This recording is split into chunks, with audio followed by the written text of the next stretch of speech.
All right, guys, welcome to episode 207 of Open Your Toys Cast, the podcast dedicated to the four greatest action figure franchises of the 80s and all time. And those are, Cliff? Those would be Masters of the Universe, G.I. Joe, Transformers, and Star Wars. Yeah. If you want to kick it with us, we want you to do it right here, live every other Sunday, 4 p.m. Mountain, 6 p.m. Eastern, just like our homie KJ Smith is doing right now.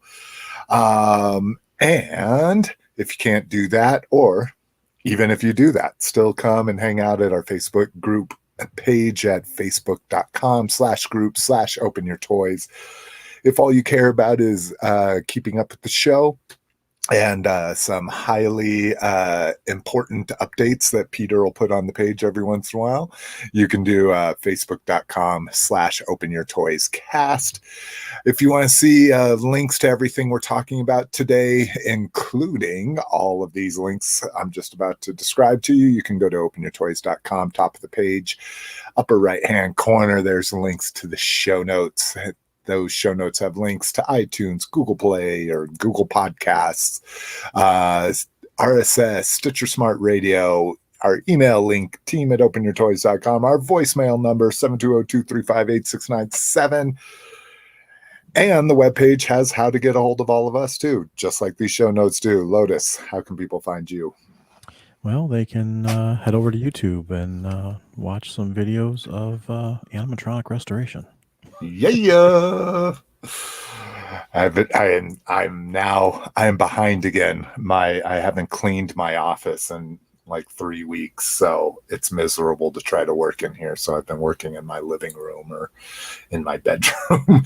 And when I don't work in my office, I don't watch YouTube. So that's okay.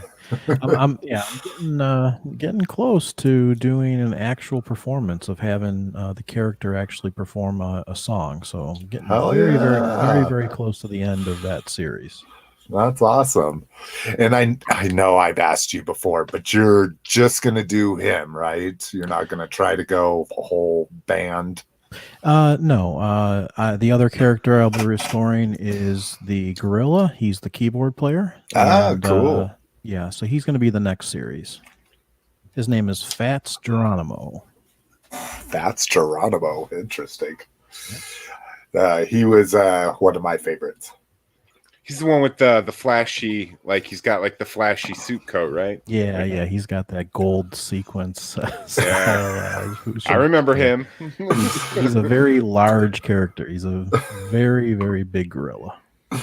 Lotus is going to learn how to sew sequins. I love it. All right, Cliff, where can people find you? I post in the group on Facebook as Red Menace, and then I'm on Instagram as Associate of Horror. Oh, yeah. If you want to find me, you can do it at facebook.com/openyourtoys, at SlickMcFavorite on Instagram, or slick@openyourtoys.com. And you'll notice Rock isn't joining us tonight. Unfortunately, Rock's dad passed away last night. And so he wanted me to let the listeners know why he, wasn't able to make it. So our thoughts go out to Rock for sure and his family. I was telling him I lost my mother quite a few years ago, but even us in our 40s, this is way too early to be losing parents. So shout out to Rock and hope you hang in there, brother. All right. Well, let's get into some drinking because I need to do that. I've been sober all day. Lotus, what you got there? Just the ice water. Yeah. Still hanging in there? Yeah, I'm using that same thing. And you know what? It's getting better. I mean, like I said, I bought those ice cube, those large 2-inch ice cubes on the last show.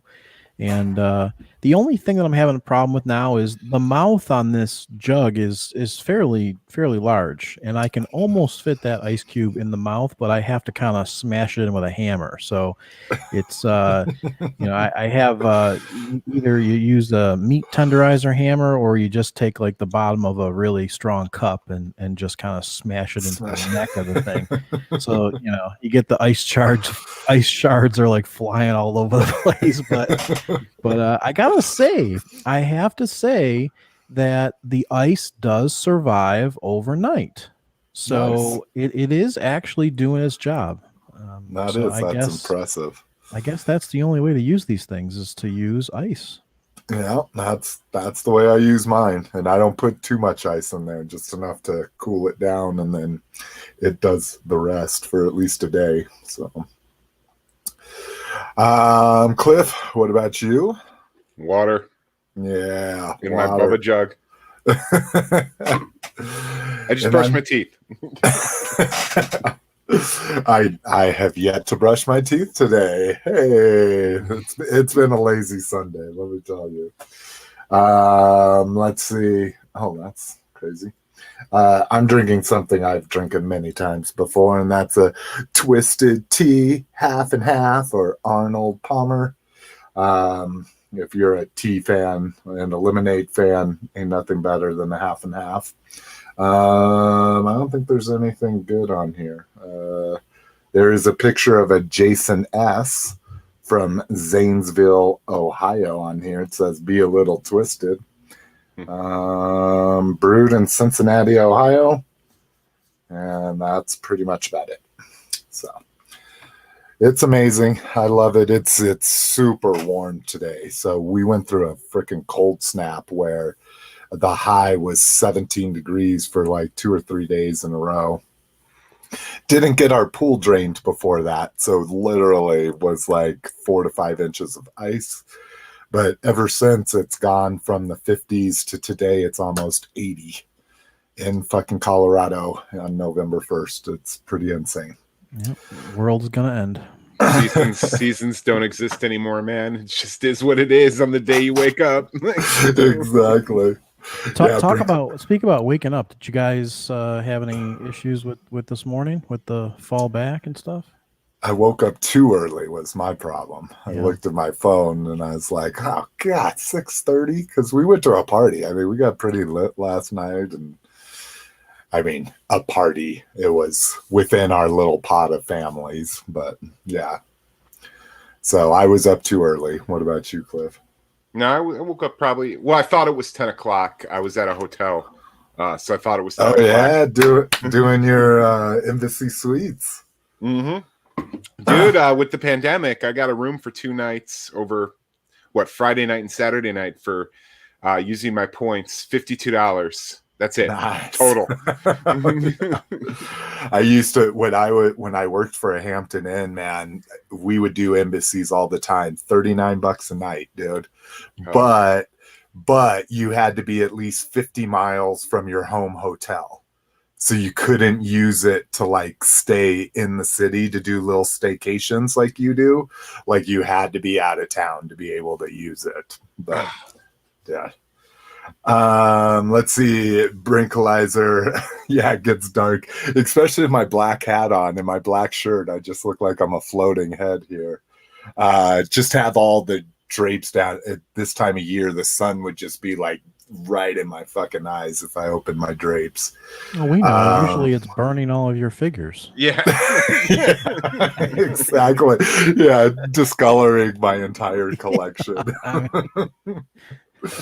And I'm not by any wildfires here. The closest they've come to big cities is they got really close to Boulder, Colorado, which is about 45 minutes away from me. So let's see, Boulder's famous for hippies and the Stand. So yes, thank God. And I think when we had that super big cold snap, with part of it was a big snowstorm. We got like 3 to 4 inches during that cold snap. And I think that helped a lot of the fires. At least it hasn't been the number one story on my local news lately. So I'm hoping it's going okay for people. All right. Well, that was a really sad intro, unfortunately. But let's get into con news. TFCon, and you know what? I I totally forgot about this. We were talking about I was marathoning the Mandalorian to try to get the new episode in before the show. I totally forgot to watch the third-party panel from last weekend. So I guess we'll just stare at pictures and all conjecture. According to the internet, it was very boring. Again, another boring one. No, it was absolutely very, very boring according to the internet. People were actually upset at how lackluster. Well, they just don't reveal anything anymore. Like they don't want to show their hands anymore, I guess. But since Brink's on, he'll be able to chime in with probably all the good insider info. First up, though, exclusives. So they already took down the exclusives page because it passed, so we'll just use their last updates. First up, and this wasn't necessarily an exclusive, they just launched it at the same time at the con. Or I guess it says exclusively starting October 24th, but whatever. So the G2 Fans Project, it's crazy. More Fans Project product. Finally. Oh, thank you. My bad. I appreciate the heads up. And shot screen and share that screen. There we go. So the Fans Project, ages 3 and up, kind of passion project here. Finally, Petrol got at least put up for pre-order. So this was a big thing of mine. I'm a big Fans Project fan. Again, I still have my Chug collection, and I like the additions that Fans Project and Make Toys made to the Chug era of stuff. So I want to step in and say you're a Fans Project fan when the prices are not at retail, though. Right. So when you started, I mean, I know you've been a Fans Project fan from the start because I know literally the early shows are like 2008. You were into them. Well, they did Ultra Magnus first, like as like a focus character done. Yeah. But yeah. But I mean, would you put forth retail money for something like this? Or is this one of those things where you just kind of chill out and just see how the market goes and then, wait for some sort of a sale? I mean, I see what you're saying. Yeah. Would I play MSRP? Yeah, exactly. Like exactly. Yeah. Like, is this so exciting that you like, is this that cool that you would put forth like actual retail dollars for this? I already did. You did? Yeah. Oh yeah, I jumped shit. on this. I paid retail for the 4 figures. So I have the breakdown in the original carded version, and then they re-released breakdown in the other 3 also carded, but just a little bit of variation. So I have my original one still up on my shelf. I've got the other 4 in my opening pile that I can see. So yeah, I was all in, and then of course my cheap ass had to get free shipping, so I bought more stuff than I probably should have just to fucking save $15 in shipping. What was the price? What was the price on this set? $130 for him. $130. Well, that's not bad. Yeah, so and the cars were $55 a piece.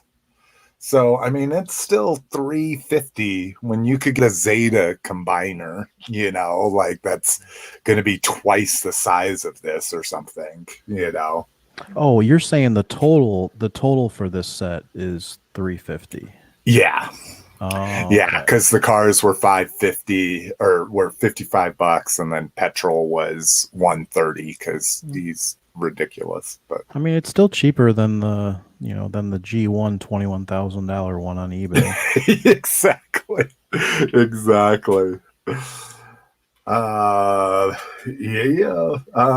So Brian's saying it's a pretty good panel. Just had a lot of stuff the vocal majority isn't interested in. It's got those political tones. I don't think it was that. It was just that there was no Fans toys, so that was that's crazy. I didn't realize they didn't show up. So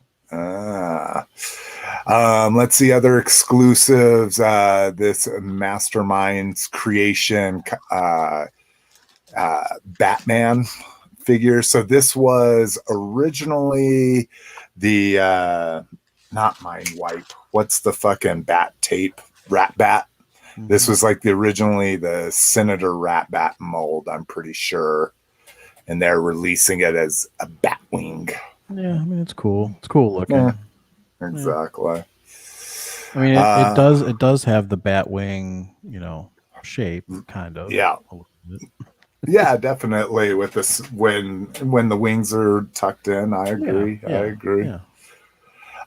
This one I really dug, but as far as I've seen, and I never watched a review on it, but everybody was saying that this fucking toy, the original toy this is based on, is just garbage. Like not Azalea, but the fucking Impossible Toys Arcee awful. Yeah. But again, I haven't watched one. I just thought it was kind of a cool concept to remold that. It does definitely look like a wing blade with maybe some bulbous calf muscles there. Their Ocular Max remix. This is kind of interesting if you're a clear person. I just don't like that it's not fully clear. I don't like that some of it is solid and some of it's clear. I think they or did smoke. That, but didn't they do that because of the cassette mode? Is that what it is? Let's see if there's a picture. I think they wanted to make the insides look like. That's not a good picture. Well, but you can see here's the solid stuff here. I thought they were homaging. You remember how cassettes used to have, like some of the cassettes had like the translucence in the inside, and then dude. Yeah, so I thought they were trying to do something like that, maybe, but I don't know, maybe not. Yeah. This was one of the things I bought last to get me to my free shipping. To save $15, I spent $75 on a Glit from last year. The fucking Kiss Players. He's being released also with the Shattered Glass, the New Age Shattered Glass Soundwave. But this is the one I had my eye on. I put it in my cart and I just couldn't pull the trigger. So this is the Helios powered Commander. So if people aren't aware, this is the homage to the Diaclone Ultra Magnus, what's been called Powered Convoy in the past. And me, just being an Ultra Magnus guy, I have the Ultra Magnus of this. And I'm just not a huge fan of how they integrated the armor. So if you take a look at this whole top thing, so picture what a War for Cybertron Prime looks like. This whole top thing is the armor, and it just kind of lays on top of the Prime. Like it doesn't even like snap in really, except for here in the front. So that's what's kind of caused me to hesitate. But it's even got the blue Prime like the Diaclone had, all that fun stuff. So it hasn't sold out yet, so maybe that's something to wait for a sale.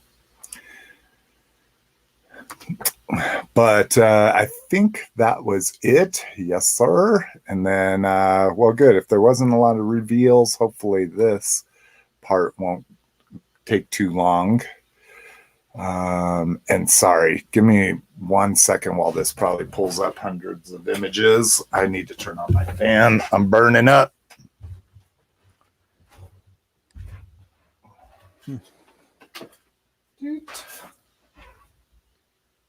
Let there be light. Yeah. I was gonna say, I guess I'll keep the light on too. All right. Let's start knocking these out. If I can make toys right out the box. It even says, I know, right? But yes, so this is their Seeker, the Acid Storm. This went up for pre-order. as well as offering a new version of Meteor. So again, we've got a new Masterpiece Starscream coming. But again, I mean, I think this is like $120 or something like that compared to $270. And then if you do, Amazon Japan, even if you still can, I don't know, you're talking maybe $220 on this guy. So this is still a steal for me, in my opinion, if you don't have one yet. I think it has less kid. I mean, I think Make Toys has proven themselves to put out a good figure. Now, when I was listening to the guys on Breaking the Mold, they were talking about the Sunstorm version. I guess wasn't a good. And Brian, you can correct me if I'm wrong, but I guess the Sunstorm version wasn't really a good figure for some reason. That was the Kickstarter one, right? And that one got everyone all super worried that, and this Acid Storm one, or Acid Swarm, is not a Kickstarter. It's a direct pre-order. But people were, at least, that was the consensus that there could be, maybe there's issues. But for Meteor, there's already been a lot of posts in the groups for people selling their original Meteor Make Toys Starscream figure.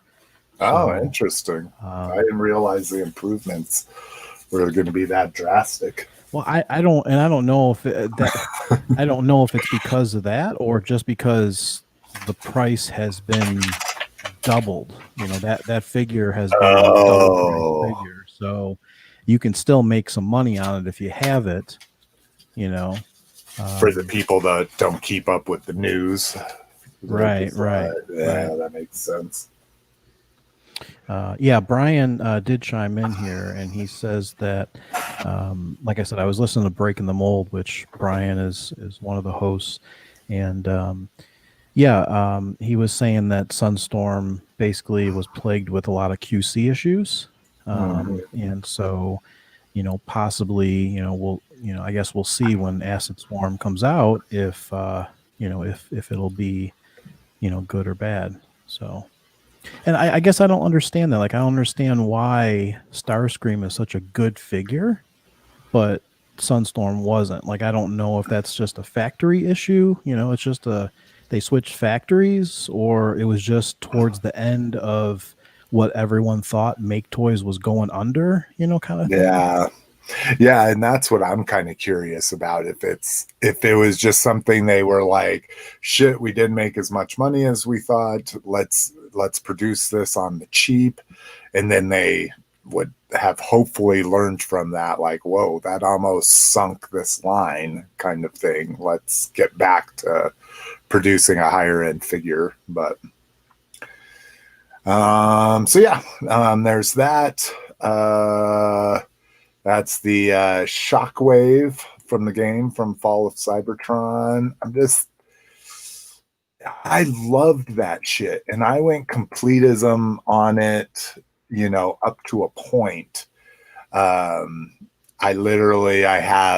have a set of, I forget, the maybe MMC that did the War for Cybertron Insecticons. Like, I even have a set of those in my watch list, but I'm just kind of done with it. Gun mode's kind of. Did you like the retail release of the Fall of Cybertron Shockwave? Did you like that figure? Yeah, okay. I did like that one, and I've got it. And do you have the? Wasn't there a color variant? I think it was called Airwave or something. Yeah, it was supposed to be like Aerial Bots version of it. I have that one as well. Yeah, I mean, as far as the retail releases, I have everything they put out from the game. Okay. So, but third party, I've been, Planet X is just, I don't like it enough to spend $120 on figures. Like I say, the Ultra Magnus here, the Powered Convoy is maybe where I'm going to make an exception. So yeah, there you go. So you could kind of see. So there's the base figure, and then you look at the alt mode. It literally just lays slaps down. it. Yeah, Yeah. exactly. Oh, there's the Shockwave. Oh, you got the colored pictures. Yeah. No. So it's a nice purple. G2 Grimlock. Did they make that previously, I assume? That's not. I know they did a Grim. It must have been a limited release, but here's another Planet X Grimlock, which is kind of interesting. Yeah. That's. I can't tell you model wise whether the previous one or that one was closer. So this is a mini one. Are we talking? Oh, I think we're talking Legends here. Looking at those joints, yeah. How do you know? How do you know it's Legend size? Well, I'm just saying it says mini here. ZC Cybertronic Mini, and if you look at these joints right here, like that's definitely like Legend style. How big the joints are on it. So that's interesting cool. That they're gonna just shrink down their molds, and that's interesting. And release that. I'm down with that. Yeah, Brink's thinking it was a previous con exclusive. I'm pretty sure you're right. For the G2 Grimlock, yeah. Yeah. Nicole Kidman's making figures. I think she was on the channel. And a Grimlock and an Emperor. So that's interesting. New company, another new company, Mega Tank. I think Mega Tank is just the name of the figure. Oh, right? Maybe. It just looks like it's a logo. Yeah. But working on refinement, 3D printing, prototype, work in progress. Too much goddamn detail, man. Yeah, that's a lot of detail. Brinkalizer saying the IDW, the new Grimlock is an IDW design. So Fans Hobby, here's their exclusive. Ooh, each piece is laser engraved with a serial number. That's interesting. Oh, that's kind of cool. She's got the headmaster readout. I would assume the other toy does too, but head kind of hides. Not super great. Yeah. So I know Fans Hobby has done really good with their powered convoy, but what's the fucking Power Master Prime? They've gone through that mold multiple times. This one's kind of interesting. So an Energon version of Prime.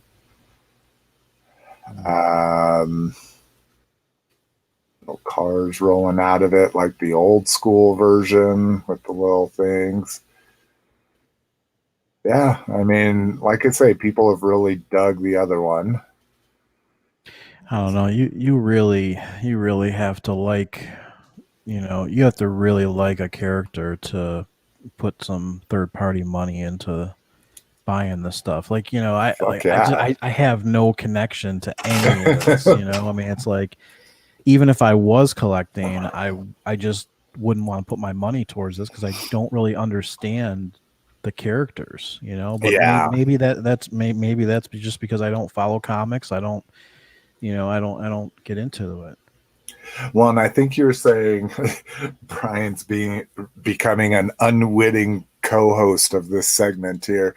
I think you were saying Brian's a Prime collector, right? Oh yeah. I think that's the only thing this would, I mean, I guess sure.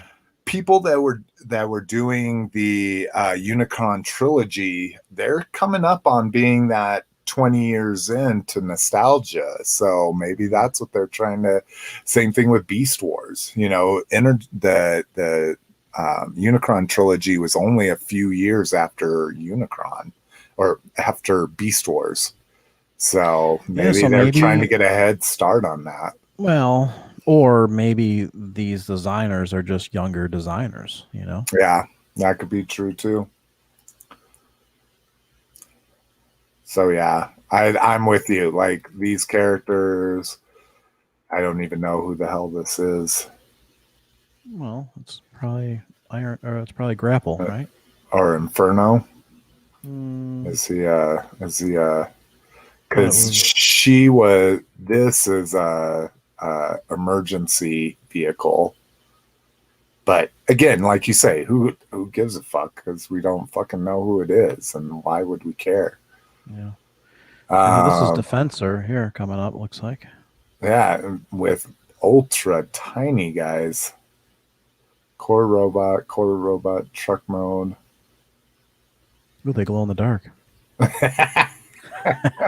Do you think the first thing that come comes to my all mind? yellow like that? they come like a translucent, ugly yellow, but they glow in the dark. That's the first thing that came to my mind. I'm like, oh man. Back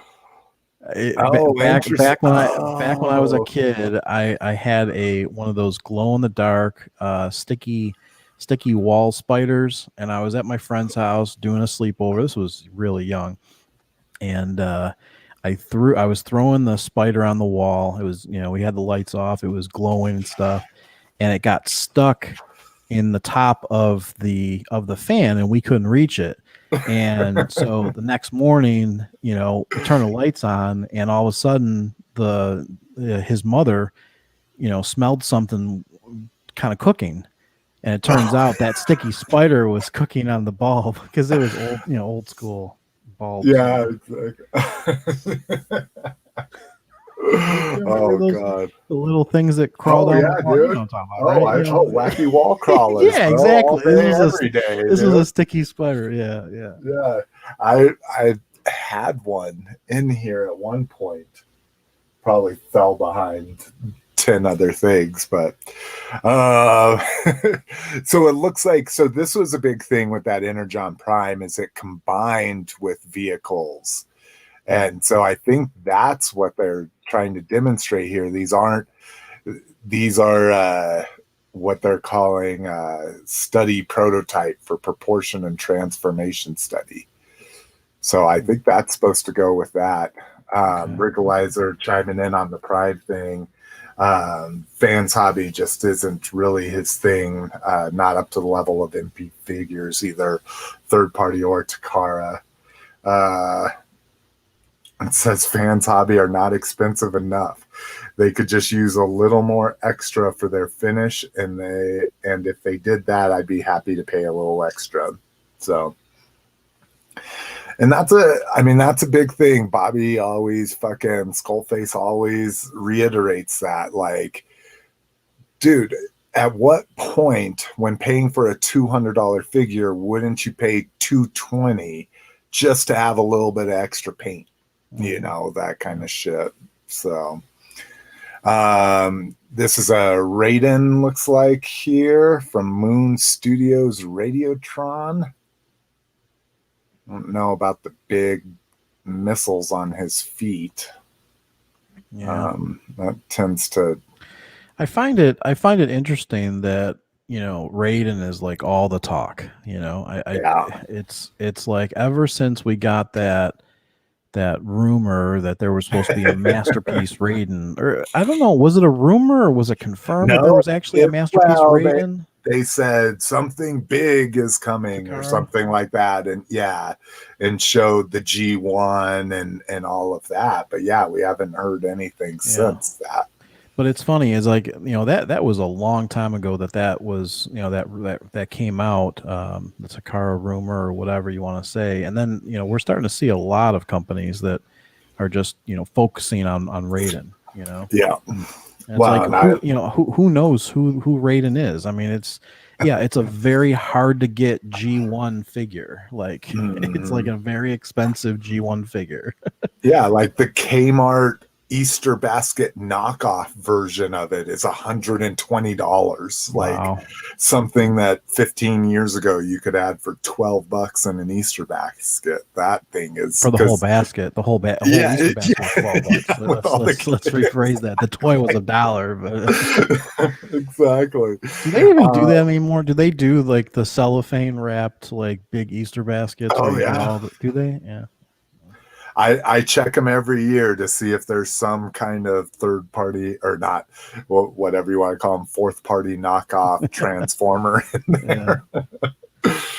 But yeah, I mean, I dig Raiden. I like the concept. It of course is much more specific to the Asian market, just because train transportation is so much bigger. I mean, even my friends that grew up in Belgium, like they took the train everywhere because you could go to 4 different countries on the train.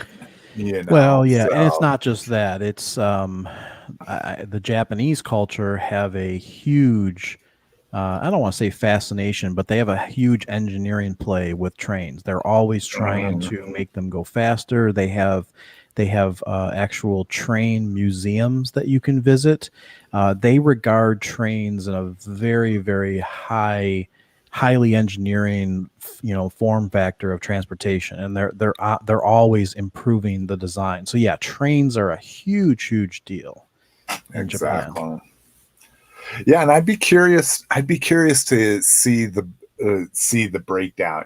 These companies would never release this stuff, but see how many third-party stuff gets sold in Asia versus the United States. Are we just the we part of the market? Are we the lion's share? Is it half and half? Because it does seem to be, maybe this is just geocentrist of me, but it does seem to be targeted at us, but. Well, I mean, what we do know is we know that, especially in Japan, it's very expensive to have.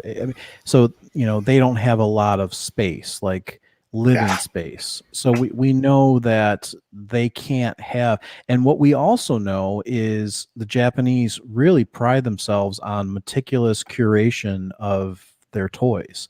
Meaning, if you buy a vintage toy from someone in Japan, it's going to have the box, it's going to have the styrofoam, everything is going to be meticulously, cared for.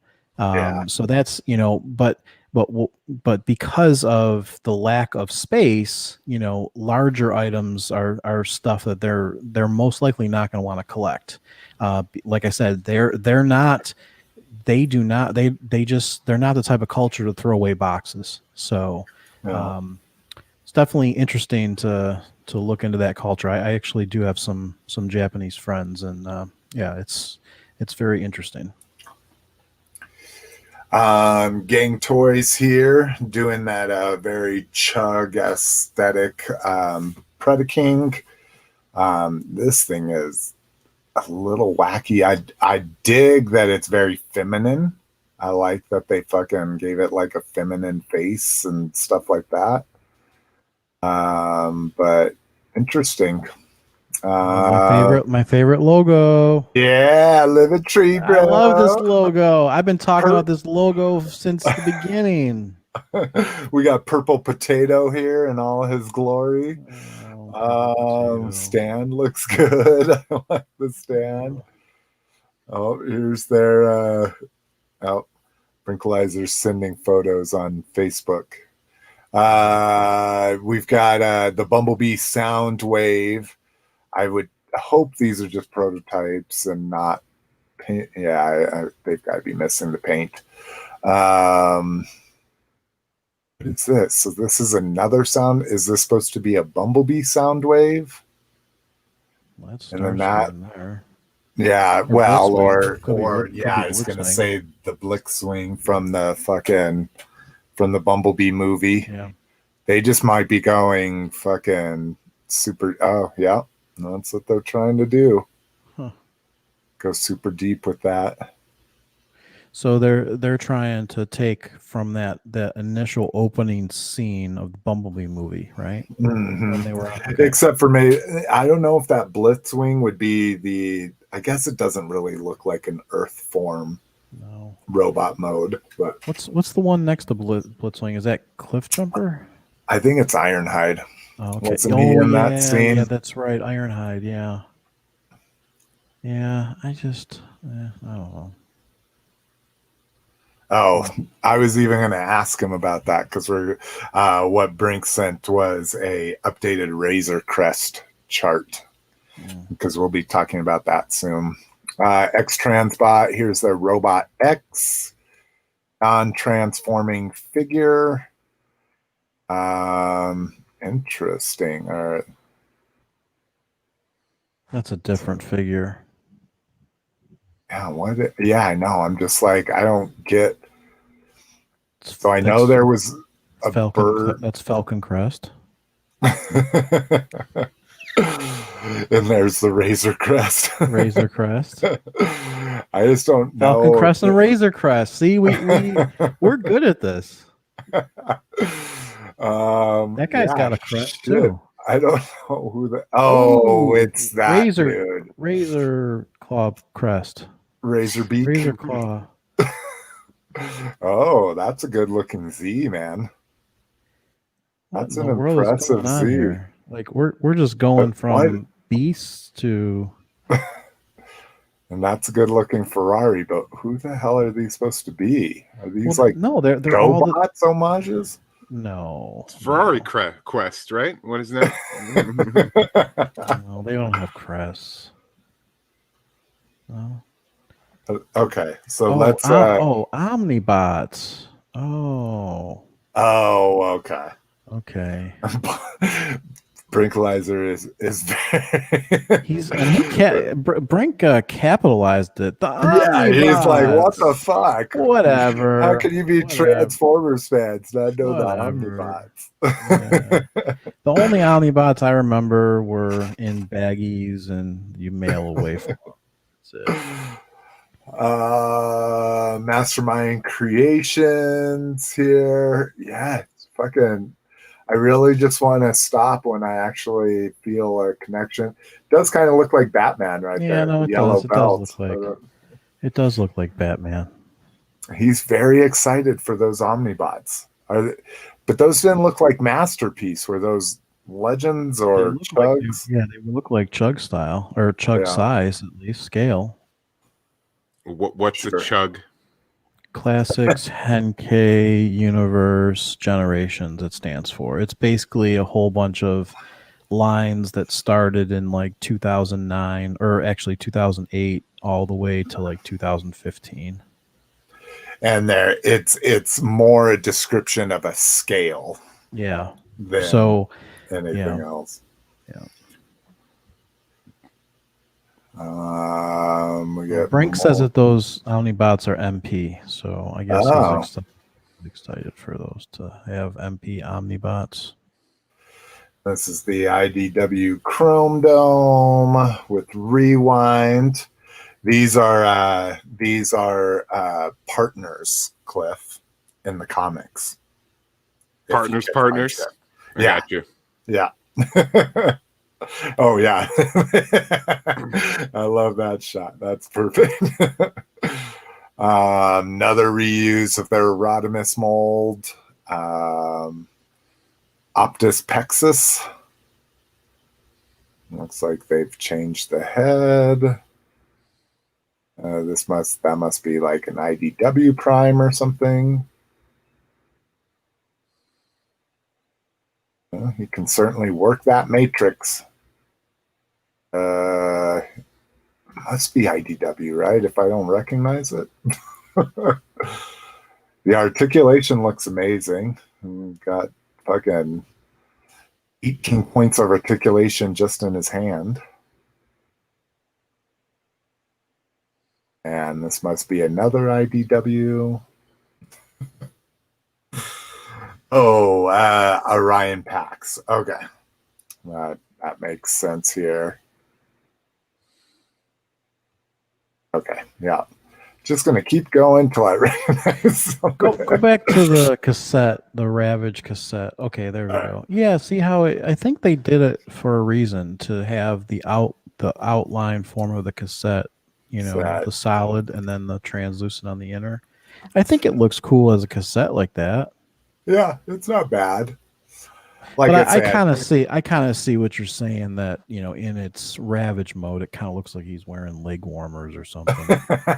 I love it. Stormbringer Prime. Oh, are we in a? All right, let's go back here. Let's make sure. I think we're in a listener battle here, because I could definitely see this being an Orion PAX, and I could definitely. It's that his mode in Stormbringer, Casey. Brian says we're making the panel boring.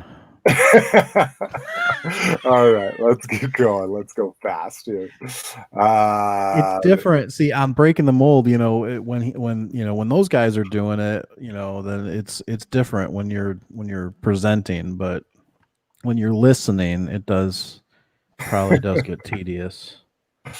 Yeah, so we get so this is the all-in-one. Now they're going to do Defensor, which, yeah, I wasn't impressed with their Bruticus, but again, looks amazing for being all-in-one, in my opinion. You know, they make some design choices to get them all in one, but yeah, wow. Yeah. That's it. Thank you so much for attending. There's 2020 for you. So let's see. We're gonna settle this Stormbringer Prime images. Oh, well, it's showing up as part of the IDW Optimus Prime. Well, and I guess here they're both right? Because I mean, maybe not IDW Orion PAX, but it's IDW Prime because Stormbringer was IDW. So this is. I thought Stormbringer was Ultra Magnus's hammer. Oh yeah, dar it be IDW Stormbringer Prime. What's Ultra Magnus's hammer in? It was the Solace, Storm Solace of Storms, Solus of Prime, Solace of Prime. Do you remember the Ultra Magnus's? He had a hammer, Solace of Prime. I don't know what I'm talking about. And I don't either. I'm off. Oh, Solace Prime. Magnus brought up Forge of Solace Prime. Forge of Solace Prime. Okay. There we go. Yeah. All right. Let's get on to some stuff that we know about. Let's get some exciting stuff. That panel was junk. Forge of Solace. All right. And I guess I shouldn't say what I know about, because this is kind of interesting. So first up is Legions Con, and I know Brinkalizer's I think he's pretty sure he's a big Mythic Legions fan. Still. So this is the Four Horsemen Con. Again, all virtual here. But you're going to have exhibits, marketplaces. This looks really interesting because they have customizing, they have the art, creating custom 3D printed add-ons, building dioramas, and then a panel discussion with all the Four Horsemen there. Be doing giveaways throughout the con, that kind of fun stuff. And it will be recorded if you're not able to make it. It's got Pinkerton in it. He's pretty popular diorama maker. And then what's really interesting, so that's November the 14th. Then November the 13th is G-Con. And I thought this was being put on by it says Four Horsemen Presents G-Con 2020. So I don't know if they're doing two different cons, like one right after one another. This will be the launch of the highly anticipated new wave of Mythic Legions.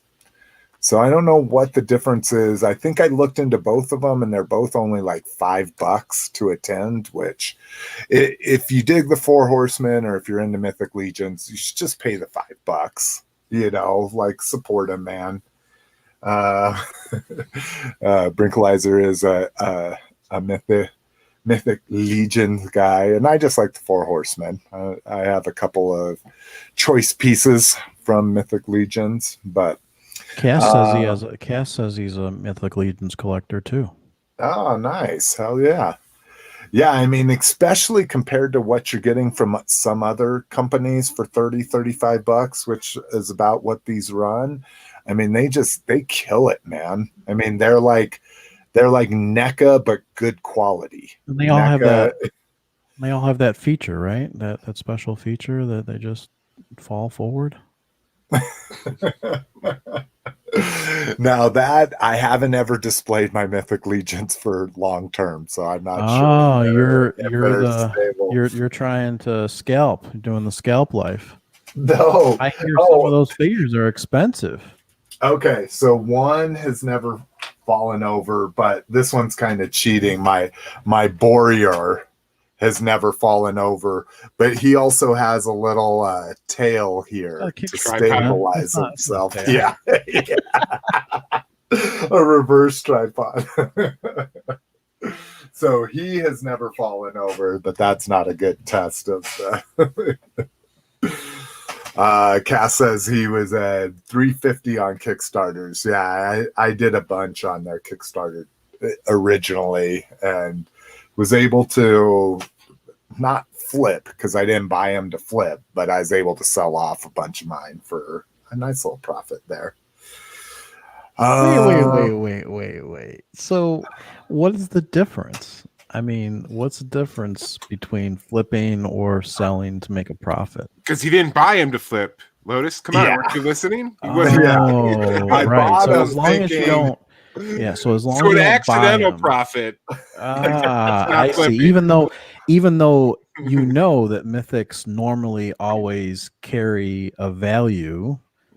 Well, this was the first Kickstarter. That was okay. All right. I was like, oh, I'm all in. And then they produced like another 15 figures. And I'm like, okay, I'm out. It's too expensive. And thank God I got out because, they've produced like 60 different figures now, tons of exclusive shit like that. So, it's too rich for my blood. The one thing, if anybody knows Mythic people or follow any groups out there, I really would love the Snow Troll. I missed out on it, and so I hear trolls are expensive. Yeah, I thought all the trolls are expensive. I assume they are. I have the Stone Troll. He's still kicking it right up there. I get all my knowledge of the Mythic Legions from Breaking the Mold because those guys. I keep on bringing their podcast up, their show, but they always are talking about Mythic Legions, and it's JD has a huge amount of them on the show. I don't have any. Oh, you should do one or two of them. Yeah, I pre-ordered. You would be into them. I pre-ordered Aethor, the guy who looks like he's on fire, and then and then his fire horse, but it keeps getting delayed. Yeah, so I may own it at some point. They will definitely come through. But yes, and that's been one of my most exciting releases of theirs in recent history, and I have that also through the fucking pre-order. I have their Scarabus. I love their fucking Scarabus line. Oh yeah, me too. And that's the whole thing. Like I have all that not all of it, but I have a lot of that old shit. And but that's back when their quality wasn't quite there yet. Like they were still working out some of the kinks in the plastic and stuff because I have a few things that have broken from their old stuff. So all right. Next up, toy news, new Fossilizer and Arcee reissue. So looks like Arcee will be reissued in the Kingdom line, but more. I already saw that. I figured that the reason why I saw her because I took pictures of the standee. Did you guys see that? Where I when I went to Walmart, they had the standee. It was a small one, but it was a double wide. And they had, I didn't.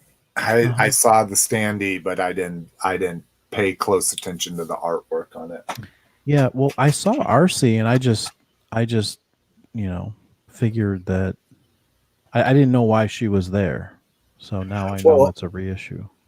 Well, no, because it was a Kingdom standee, or was it an Earthrise? Oh, you know what? Maybe it wasn't. Maybe it was an Earthrise. Yeah, no, never mind. I don't know. Because she's coming out, and she's out, or I should say she's out. People have found her in this wave of Earthrise. Okay, it just looks like they're. Oh, okay. And yeah, they're just going to re-release it in Kingdom if you miss her. Mm. And then what's more interesting is we get another Fossilizer. So it's kind of interesting now that we've seen like the glamour shots of these guys that they're going to be kind of like the weaponizers, the tanks and all those from the last line, where you're going to be able to break them all apart and use their limbs and arms as shields and all that kind of stuff. And this is not a Triceratops. Do they say what it is here?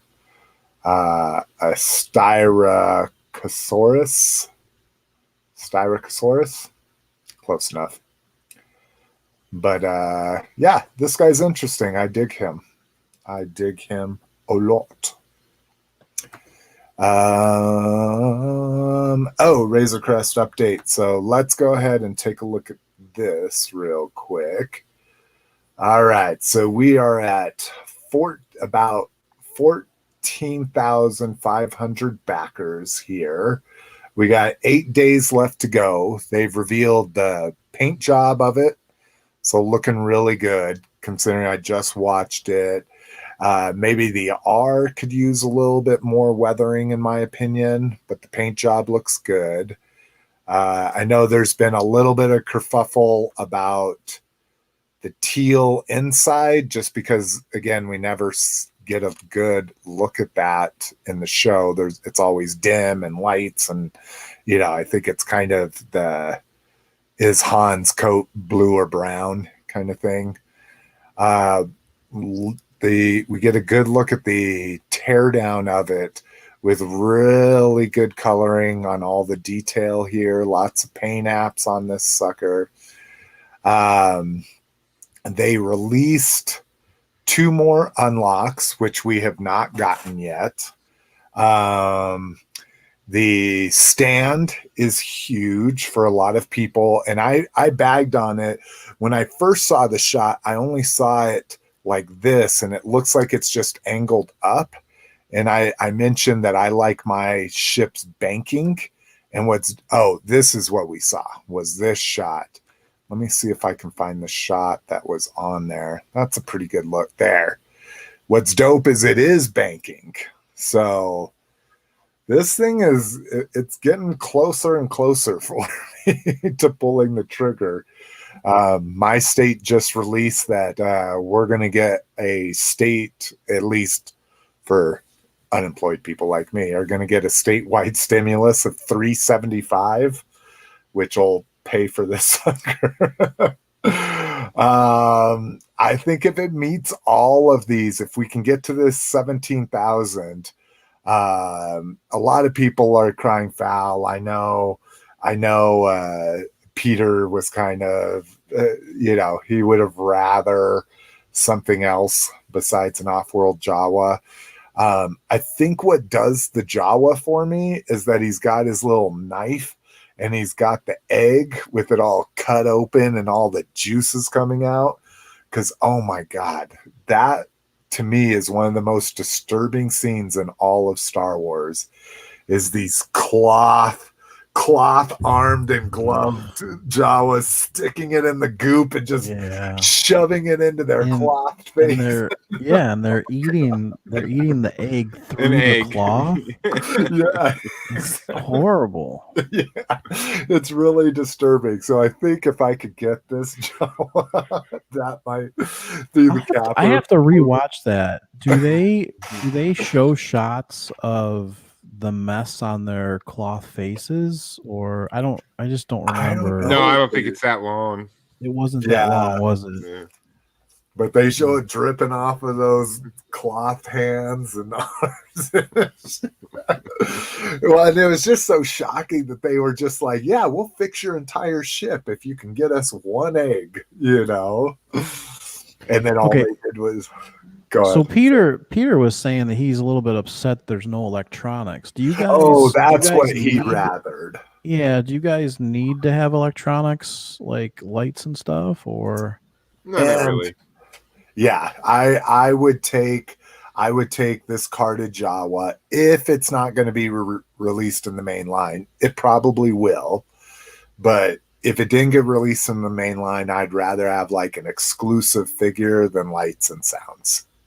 Because I would just never turn them on. It would be more of a pain in the ass to make sure there wasn't batteries in it all the time.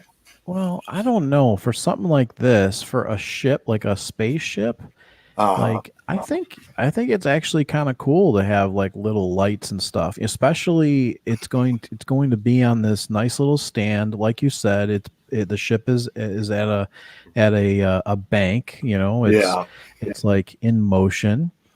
I think it'd be kind of cool, like if the jets on the back were like orange or something, like a propulsion lens of some sort. I don't know. I mean, I think just because this is going to be a relatively large piece, right? Did we say how large? Oh yeah, it's like 3 feet long or something. Yeah, exactly. Like that. So if it's 3 feet long, 2.5 feet. Okay, but still, listen, this thing wouldn't, when you have that large of a space to deal with, you don't have to worry about button batteries. You can probably use like AAA batteries. They could easily put a nice little door, AAA battery, and you can just have a hand switch. This is not a small piece. This is a large piece. So I think this would be the perfect, vehicle to add some lights to it, Well, I mean, even throw in a remote. I mean, oh man, wouldn't that be cool to have a remote?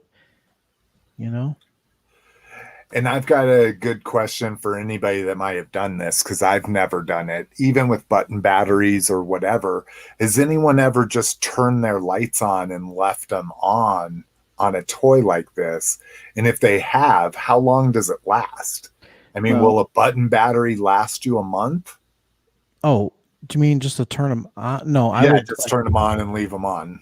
Well, yeah, I mean, obviously I was a Hot Toys collector, so I did have a lot of so the Batmobile used AAA batteries, and I could probably get but honestly, I never actually left it on. I mean, the longest I would leave it on was like the time that I was in the room, so, if I was in the room for a few hours or whatever, I would have it on for that duration. But what I rigged up for those AAA batteries is I rigged those up to an in-wall adapter. So no, here's the thing is you can buy fake. Well, so originally I made fake batteries out of I took a couple pieces of wooden dowel and just put a couple of thumbtacks on the end and just wired up a positive and negative and put and just put that battery in the slot.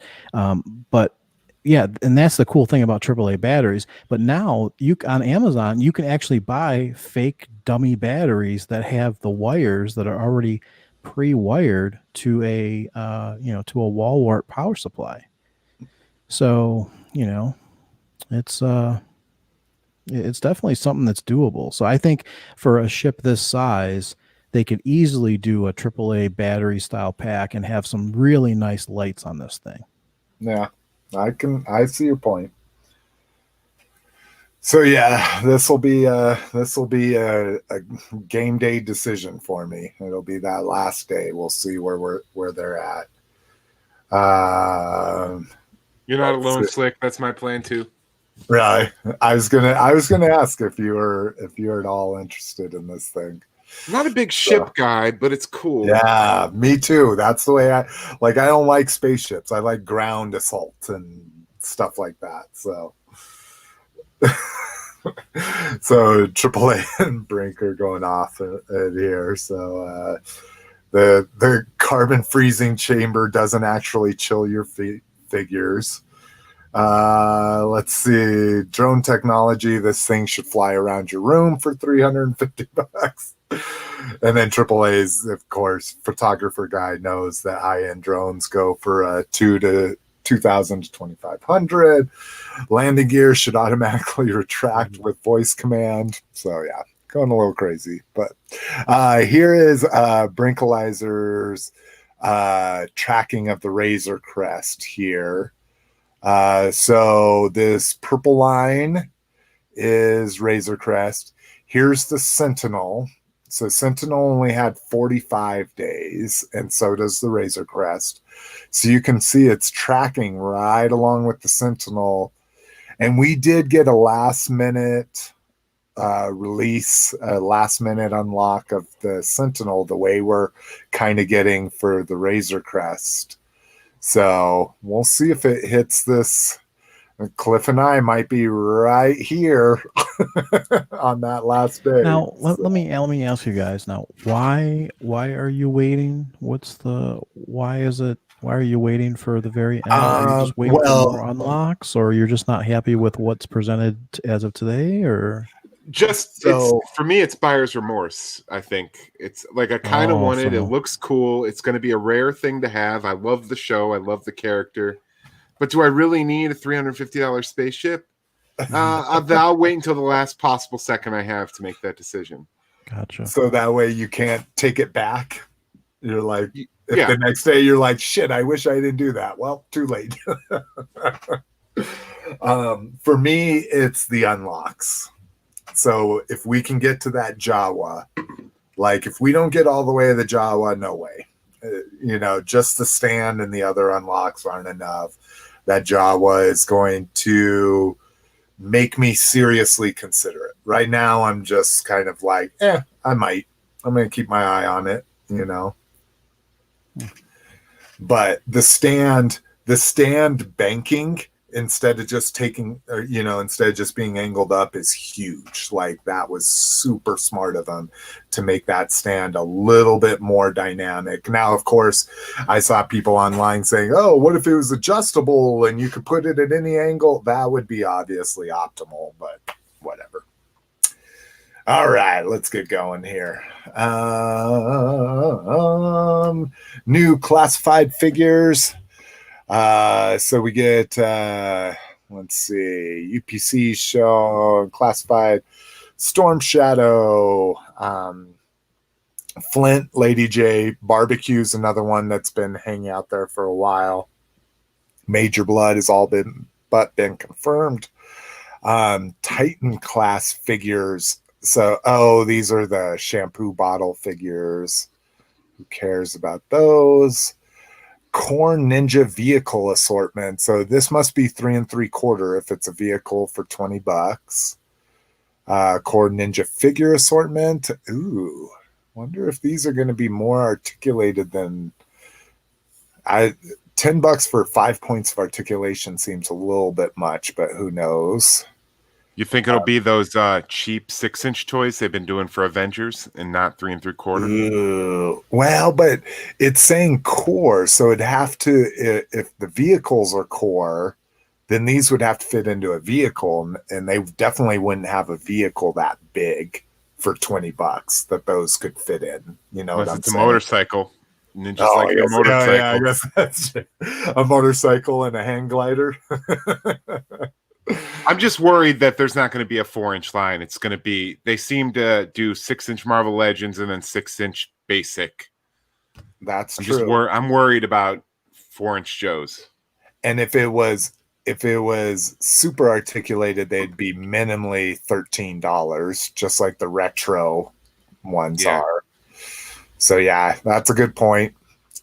And then more role play and stuff. So again, not too much that we haven't seen before. I think it's just getting a little closer to those getting released. Mando Mondays kicked off in a really weird way. Target kind of jumped the gun on their pre-order. Then they pulled it back. Then they put it back up. It was kind of interesting. The vintage collection. So 3 3/4, we're getting a Moff Gideon here with his dark saber, and then an armor. I'm not too worried about the Moff Gideon, but I got the armor on pre-order. And what I need to figure out is I need to figure out what the fuck I'm doing between 3 3/4 and 6-inch, because I'm, as much as I like to collect different versions of figures, I'm getting a little tired of having a 6-inch armor and a 3 3/4 armor and a 6-inch Mando and a 3 3/4 Mando and all that kind of shit. But here is the Din Djarin. So this is the this was the Walmart exclusive 3 3/4. Comes with his little safe that his Beskar things came in. You also get a baby Yoda with him. This is the one that it sold out real quick on Walmart, and then they put it back up, and I think it's up right now if you're interested in it. Now, this is the Target 6-inch build-up pack. So very similar, but oh, yeah, okay, we see here the vintage collection has the removable helmet. Black Series also has the removable helmet, and what I hear from people, and I completely agree, is this head sculpt is fucking awful. Like, oh my God. Oh. Cliff, your thoughts? He looks bloated. Yeah. It doesn't look like... I understand that the one time we saw him, he was laying on the ground at a weird angle. All beat up and everything. Yeah. But that's a Pedro Pascal. That's a handsome man. You don't wrong him by giving him this head. So, yeah. This sold out on Target. Instantly. Like immediately. Yeah. So this you're going to have to find in stores if you want it. Was able to grab this. This is an Amazon exclusive, I think. So this is the 6-inch Biker Scout with the 6-inch speeder bike, and then you get a little satchel with the asset in it. So yeah, AAA says, I mean, how many of us are going to display them unhelmeted? That's probably true. Let's see. Cass doesn't collect any of the Black Series Mando. Stay mostly with nostalgia for the Black Series. Yeah, I think that's... Now that we're getting so much in the 3 3/4, I may have to do that as well. So he looks dope. I like him just hanging out there. Rewatching that scene with the biker scouts is just hilarious, dude. Their little like conversation when he's like, "Let me just see it," and he's like, "No, dude, you'll see it when we show it to him." And he's like, "I don't think it's breathing, dude. It hasn't moved in like over a minute." And he's like, "I don't think it's been a minute." "Oh, it's been over a minute." Like it's just a comedy scene. Why does like they keep checking in on the radio and it's like it's getting like progressively worse like on the ground, like stand back. He just killed 3 guys. Yeah, he just shot somebody for interrupting him, so stand by. I did like that scene. Brink says a biker scout needs a spring action in the waist for baby punching action feature. Oh shit! I do love that armor though, man. That biker scout armor just holds up. Dude, I love it, dude. Snow Trooper, biker scout, Stormtrooper. That's the order for sure.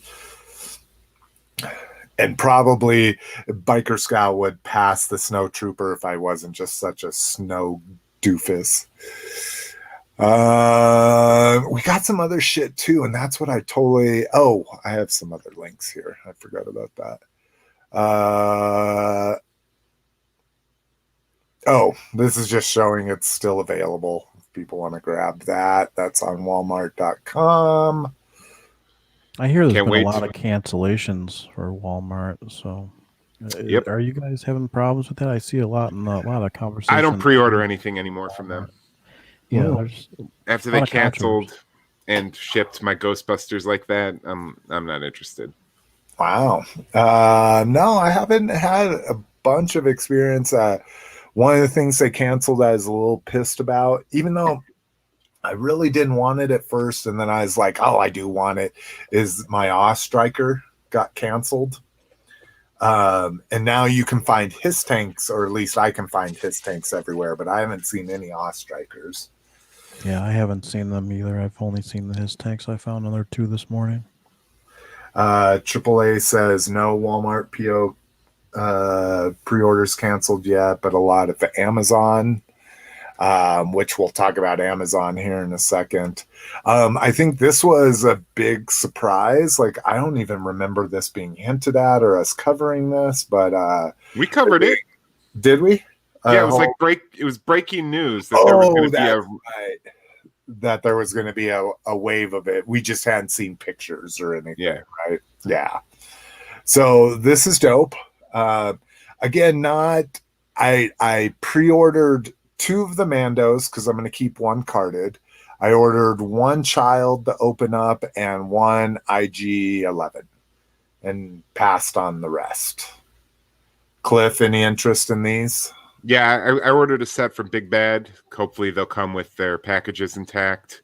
And then I ordered a set from Amazon because that'll be my opener. You should, if you're looking to have a nice carded one, do no Cara, dude. I like her. She's cool, but not my favorite. If you want a carded version, order a case from Entertainment Earth, because I think it's just at the free shipping line for it, and they guarantee mint packaging. So if it were to come fucked up whatsoever, then they'll replace it for free. Big Bad won't replace packaging. They don't get if something's broken. I've never had them ship me anything bad though. I mean, knock on wood. Me neither. Yeah. So, exactly. Knock on glass. Amazon loves padded envelopes for carded figures. So I knew I was going to have a set to open. I just ordered those, paid the retail, and then I paid a couple bucks more just to guarantee it from Big Bad, just so I can have them on card. Sorry, Lotus. Yeah, sorry, Lotus. I was just going to say Big Bad allows you to pay a couple extra bucks for the guarantee. Collector grade. Yeah. Yeah. They will handpick and obviously Big Bad has really awesome bubble wrap packaging and very strong boxes. So yeah, they're awesome. They have stopped bubble wrapping stuff. Lotus just okay. They don't use that nice large bubble wrap anymore. They use it for the outside of the box, and maybe this is just because I order so much stuff. Is because I only ship my pile of loot like twice a year. And whenever I'm forced. Yeah, whenever they force me to, that's when I ship it. And I have probably 12 to 18 items in that shipment. But like you say, they know how to pack it well, and their boxes are really good. So those things are always perfect. There might be shelf wear and sliding around on itself, but yeah, I'm not all in on this. Again, the retro line to me is to have, super nice versions of retro figures. These aren't retro figures. These are retro style. Now, am I a little disappointed that I paid $65 for not a knockoff, but a third-party Star Wars guy? And bought, the 5.0 articulation Mando figure? A little bit, but his is also going to be much better quality than this, at least paint wise. So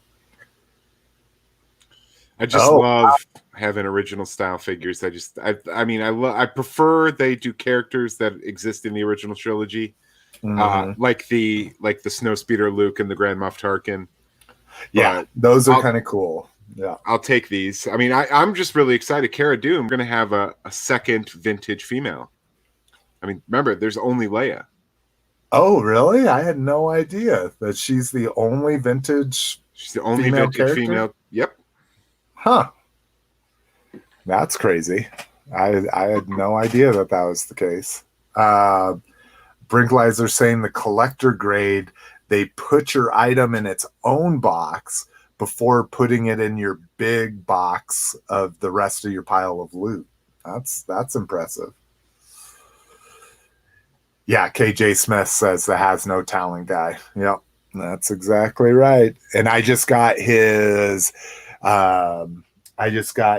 rocket firing clan of 2, so the Beskar armor Mandalorian, but it's got a not a J and L rocket firing backpack on him. So that's dope. Hasbro's never gonna fucking produce that, that's for sure. I put Hardak.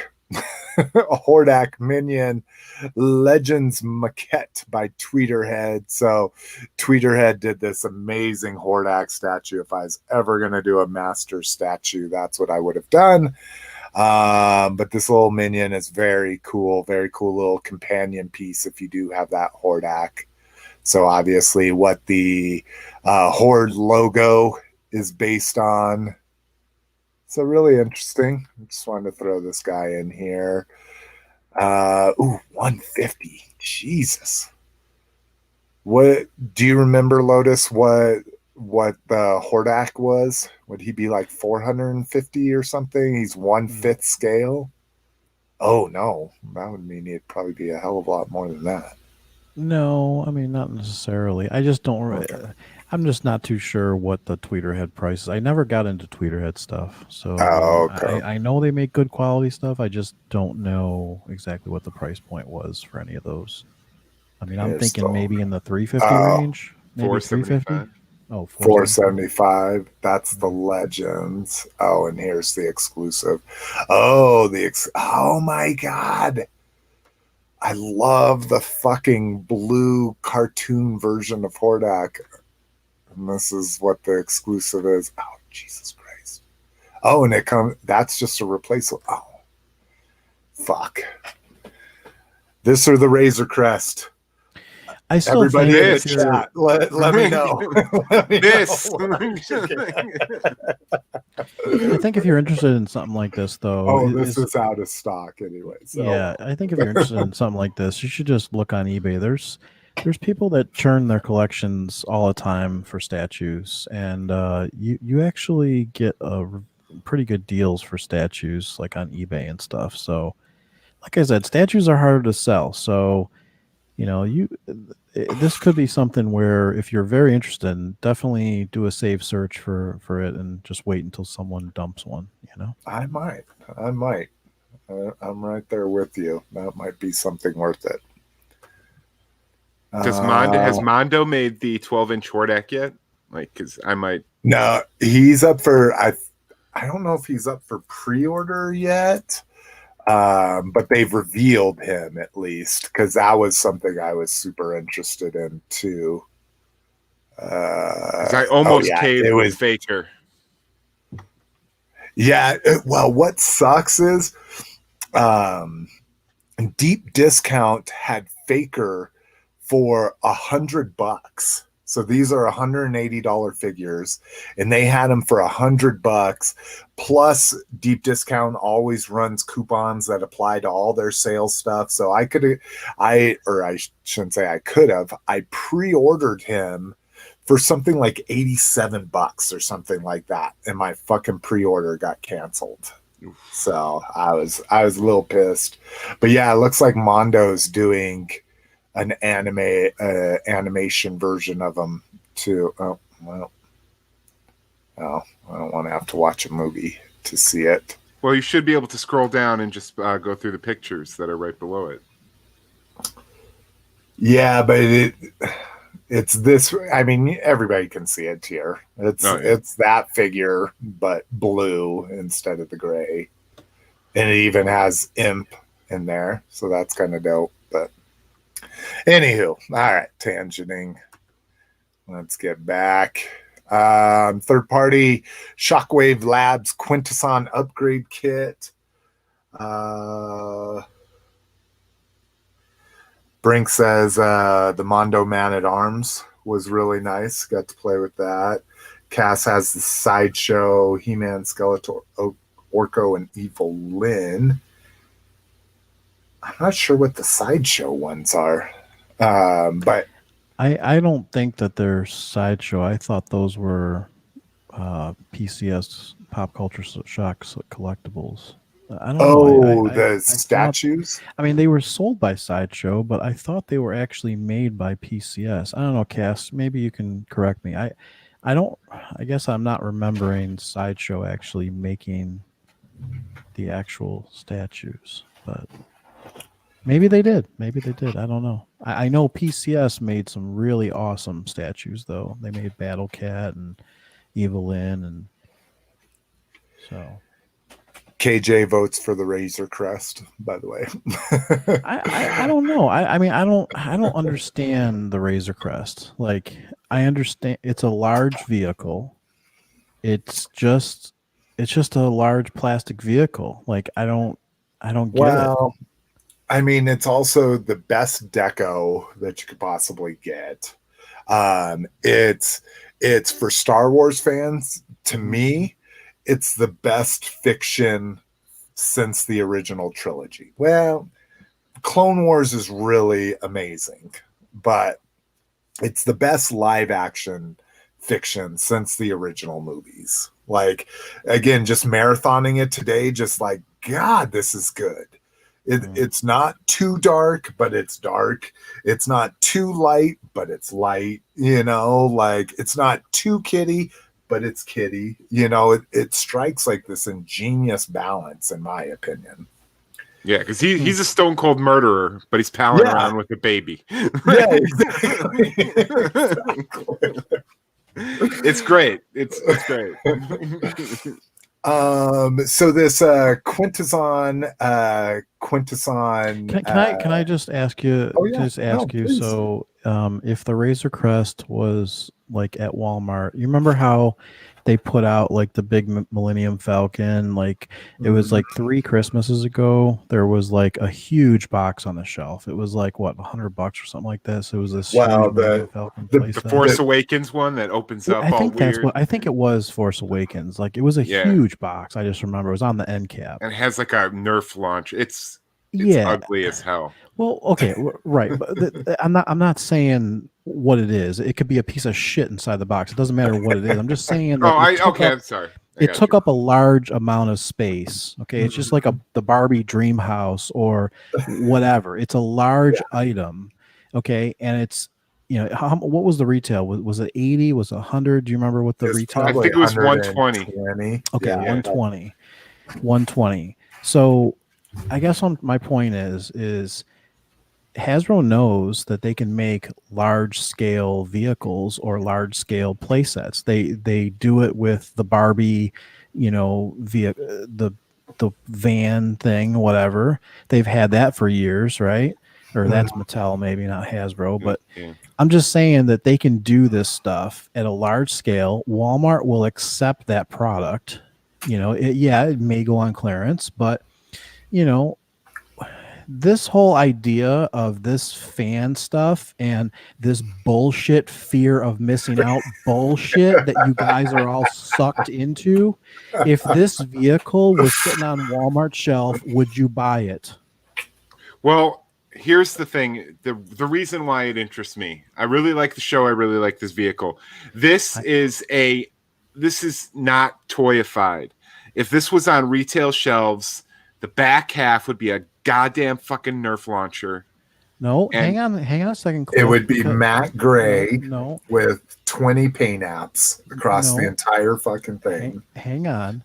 The So, Black Series. Okay, let's take a look at what was the TIE Fighter, six Black Series TIE Fighter. Okay, okay. that was a highly detailed. Right, it was a highly detailed toy. it's still a Detailed, one-person but ship. Like, it's not like this is. This is like a Yeah, I mean, minivan. it was two wings that you could just like flip the mold for. Okay. Granted, they still got to make the mold, but I think the big difference is all the detail on the inside, and it was the same thing with Jabba's sail barge, right? Like, I think people are really hesitant to pay $500 for just like you say, a big ship. They've made big ships before. It was a big sail barge. I think what did it for me, and I had the same thing. I did a FOMO. I tried to order it. I was an hour late. I was a time zone off to be able to order it. Do I regret it? No, not necessarily. But people that have received it have just been like, oh my God, this is the best thing Hasbro's ever produced ever. And now I could, the sail barges, I like it because it's a land going vehicle, even if it hovers. But it just wasn't there for me. Now the Razor Crest, again, my favorite fiction probably since Return of the Jedi. And the big thing is the detail in it. Okay. Like, So like I guess what I'm just trying to say is, okay, so let me step back. Let's say it's the same exact detailed vehicle and it's sitting on Walmart shelves. Would you buy this at retail price? I'm just trying to understand the mentality. You're saying it's the exact same thing. It's $350. Two carded figures, all the unlocks, and exactly. all that. It's not a Kickstarter. There's no information to Kickstarter. It would be just like us saying, hey, or me taking a picture. Okay, I take a picture of it. Okay, I see it at Walmart. I take a picture of it. I share it in the group. Would you have that excitement? Would that excite you to run out to the store and pay $350 for it? I don't think it would, but Okay. but we also can say that this HasLab is not also making me run out and do it. But it's general. But there's all this bullshit. But my point is, the bullshit is the whole bullshit of scalping, the bullshit of this fear of missing out, which was not a term back in the day. Like, this whole crap is generating it's generating all of this junk, and it's causing people that can't even afford this stuff to try to make payments on these fucking toys. And I just think that we're in the wrong direction. We're going in the wrong direction here, and so, I don't know. I'm not a fan of this whole new way of buying toys at this point, Okay, and I can answer your question, Lotus, because I'm actually I missed out on the big motherfucking Millennium Falcon several years back. I was buying heroin instead of toys. Okay. And I've kind of been keeping my eye out when I hit targets for my toy runs for that $400 BMF. I know it's got like a different radar dish and it comes with a Hondo, but that is not something I would buy online. That has to be I see it in person. I'm holding the giant box in person for me to buy it, but I might buy it if I see it. Okay. Interesting. So this is kind of the same thing. I don't think I would ever just buy it on Walmart.com or any website. This is a big enough vehicle. This kind of reminds me of when I was looking for the G.I. Joe Mobile Command headquarters when I was a kid. I wanted to find that giant box in the store, grab onto it with two hands, and take it up to the cash register myself. So I might do that. Okay. I'm probably going to do it when I find that, if I ever find the Millennium Falcon at Target. I might. Okay, but if the Millennium, let's say you go to Target, and let's say you've been going to Target all these months, and you have seen the Millennium Falcon in stock multiple times, and it just sits there in shell forms. Do you feel that same connection? Yeah. Like you feel that you would still want to purchase that item? I just want the giant Millennium Falcon. I don't want it because it's a collector thing. I would immediately fill it with vintage toys. Like, I would immediately put Han and Chewie behind the cockpit. I wouldn't buy it. I mean, it'd be cool to have Hondo. I know Jason's not a fan, but I like Hondo. I think he's kind of humorous, but it's just so I think if I see it once, I wouldn't play the long game to see if it ever drops in price. It's like if I see something that big in person, I would want to grab it just immediately. Okay, that's fair. That's fair, I guess. I mean, I think Peter just chimed in and said that he would definitely wait for clearance, and that's what I'm just trying to understand. I'm trying to understand the mentality that Hasbro is forcing upon us.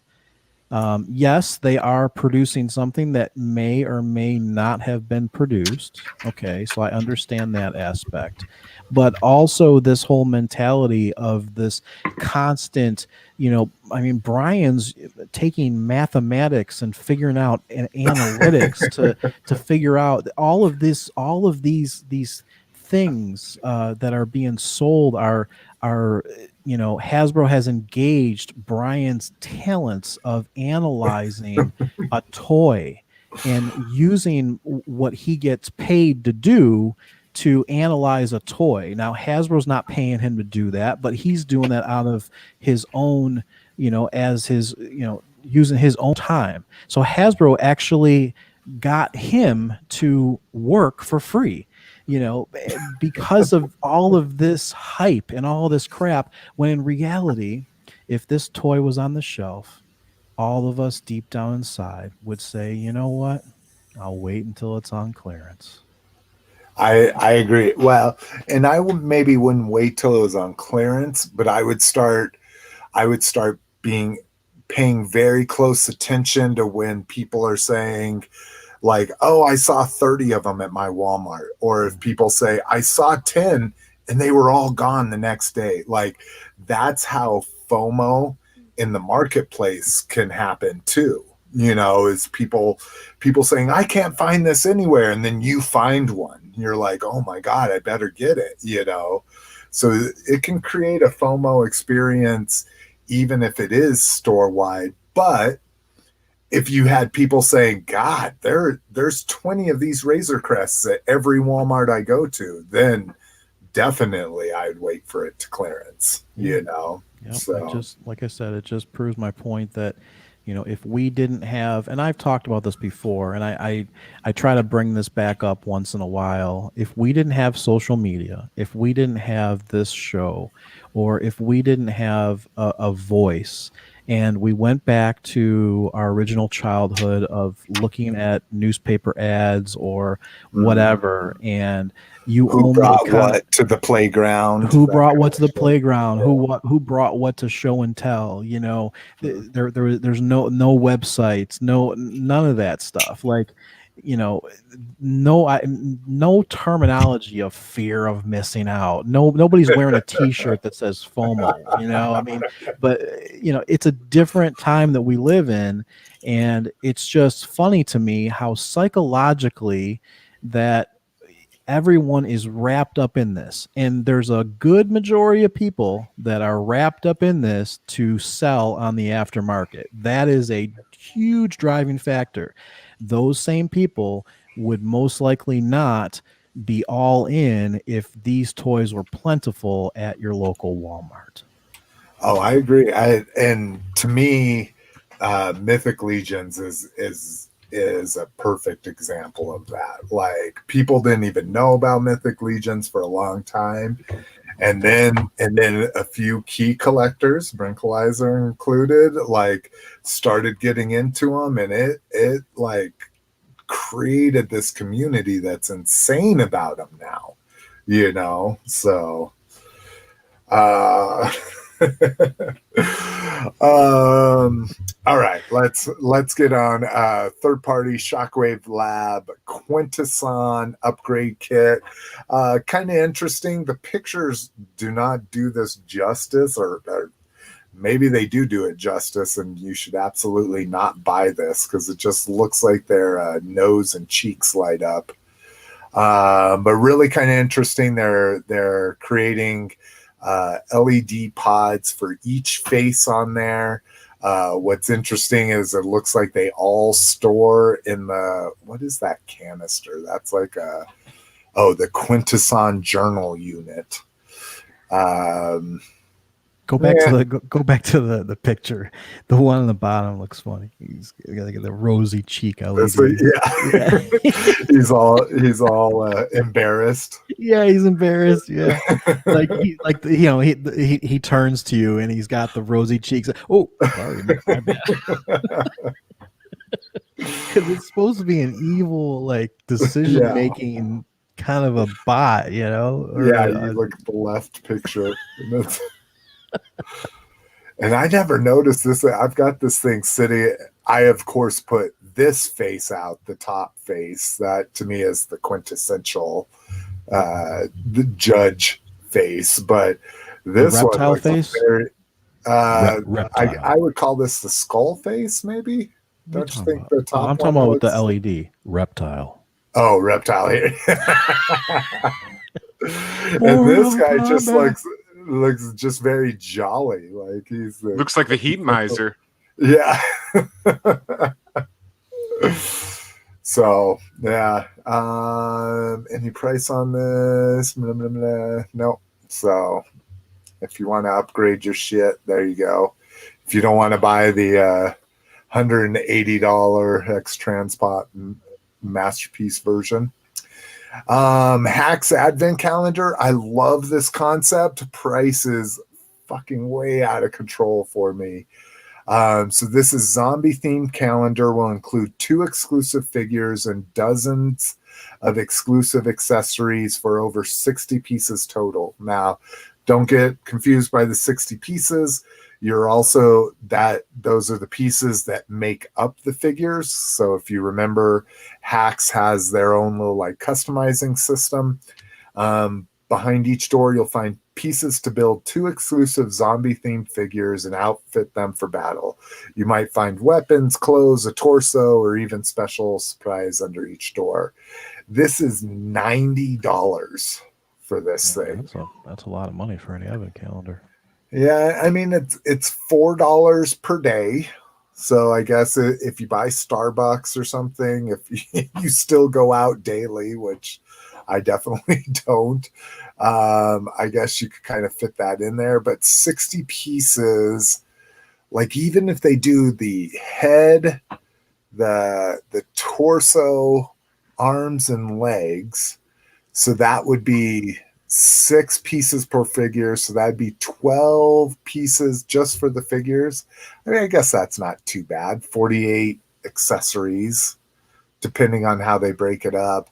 Now, my only thing is looking here at the cover, it looks like the zombie's wearing like a sweater.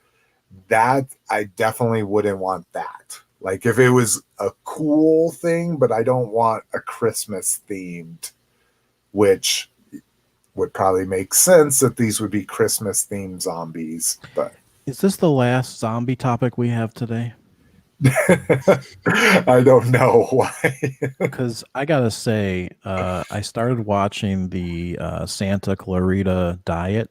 Oh yeah. And man, that's a great show. I didn't. It's like 3 seasons long, and I had no idea. It's actually a really good. Like it's funny, and it's a freaking good show.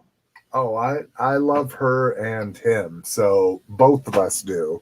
Now, is that the guy? Is that the guy from Transformers that was in the Transformers movies? No, that's Josh. You're thinking of Josh Duhamel. No, that's Timothy Oliphant. That's Justified and Deadwood.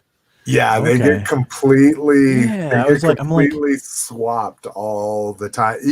Even his this brother, my favorite, and I have to say, is that girl next door or is that the other guy? You know. that the drug dealer from Go, or is that Win a Date with Tad Hamilton? Yeah, exactly.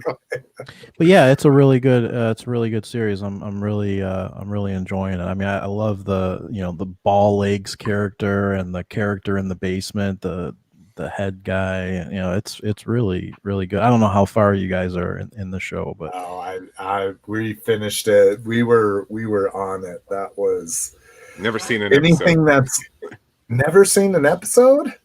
Never. Oh, you should watch it. Yeah, and it's on the list. It's for sure, especially now that it's canceled. I know it's finite. Oh, it's canceled. They're not going to do another season. Yeah, Oh, it's done. That sucks. Oh well. And they're only half an hour, Cliff, or 35. Netflix is half an hour. Like a sitcom, right? Minutes. Yeah, exactly. Yeah. You can knock it out. All right. Chicken Fried Toys new Kickstarter. So this one is very specific. I did pledge to it, even though I wasn't super happy with my other figure from them. But I want to support anyone doing super articulated 3 3/4 figures. So this is all Calvary Western figures. So this is who I would get. Buffalo Soldier NCO on there. You get an officer, lieutenant there. You get a major general if you want that. These are what I'm hoping gets unlocked. These are so Native Scout Black Rope. You have hats if that's your thing. You get a bugler. This is really what I really don't like officers. I like troopers. So I'm hoping the Buffalo Soldier Trooper gets unlocked.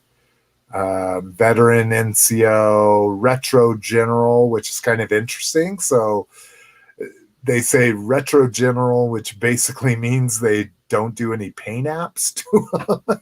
It's all just solid plastic color, which, I don't know, maybe that's your thing. Field Trooper, Field Veteran, Retro Captain, again, no paint apps. I like this, the cook of the camp. That's kind of cool. You get a little fucking cast iron kettle, that kind of shit. Head packs, they've got saber pack, gun packs, hat packs, sashes packs, shit like that. And then the big thing here is they're trying to go head to head with Vitruvian hacks and putting out their own horses. So if it gets unlocked, I really would be interested in a horse.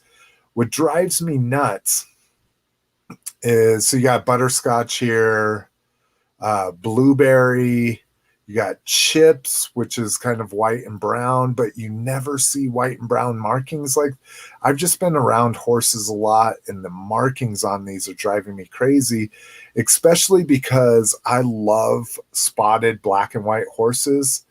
This blueberry one, there is not a fucking horse that has a blue. Oh, yeah, I keep forgetting. That doesn't even take you. There's not a horse that has a blue tint out there. I don't understand why they're trying to go for ultra realistic and then they put a blue tinted horse out. Because you can dye. I mean, you can dye your pets. I guess that's true, but then include Indian fucking shit on it instead of cavalry shit, because the Indians are the only ones that would dye their horses. But anyways, but yeah, I mean, they even go into what the breed of the ponies are and shit like that. So I just pledged to support them. It'll be interesting to see where this goes. 35 days. So this must have been running for about 10 days now. Hasn't even gotten to its goal yet. So we'll see. Didn't the first one limp over? No, I thought it unlocked quite a bit. It might have been later. It might have been later in the campaign, but I thought they unlocked quite a few. Because I remember them changing like the Lone Ranger type character was going to be a Kickstarter exclusive, but then to get more bids, he changed the exclusivity of it, so people were getting. Because I followed the first one. Oh. So there was just I seem to remember a lot of drama around it. Because this guy Alyosha, isn't he? He used to do like custom G.I. Joe parts. Like I think I've ordered stuff from his store before.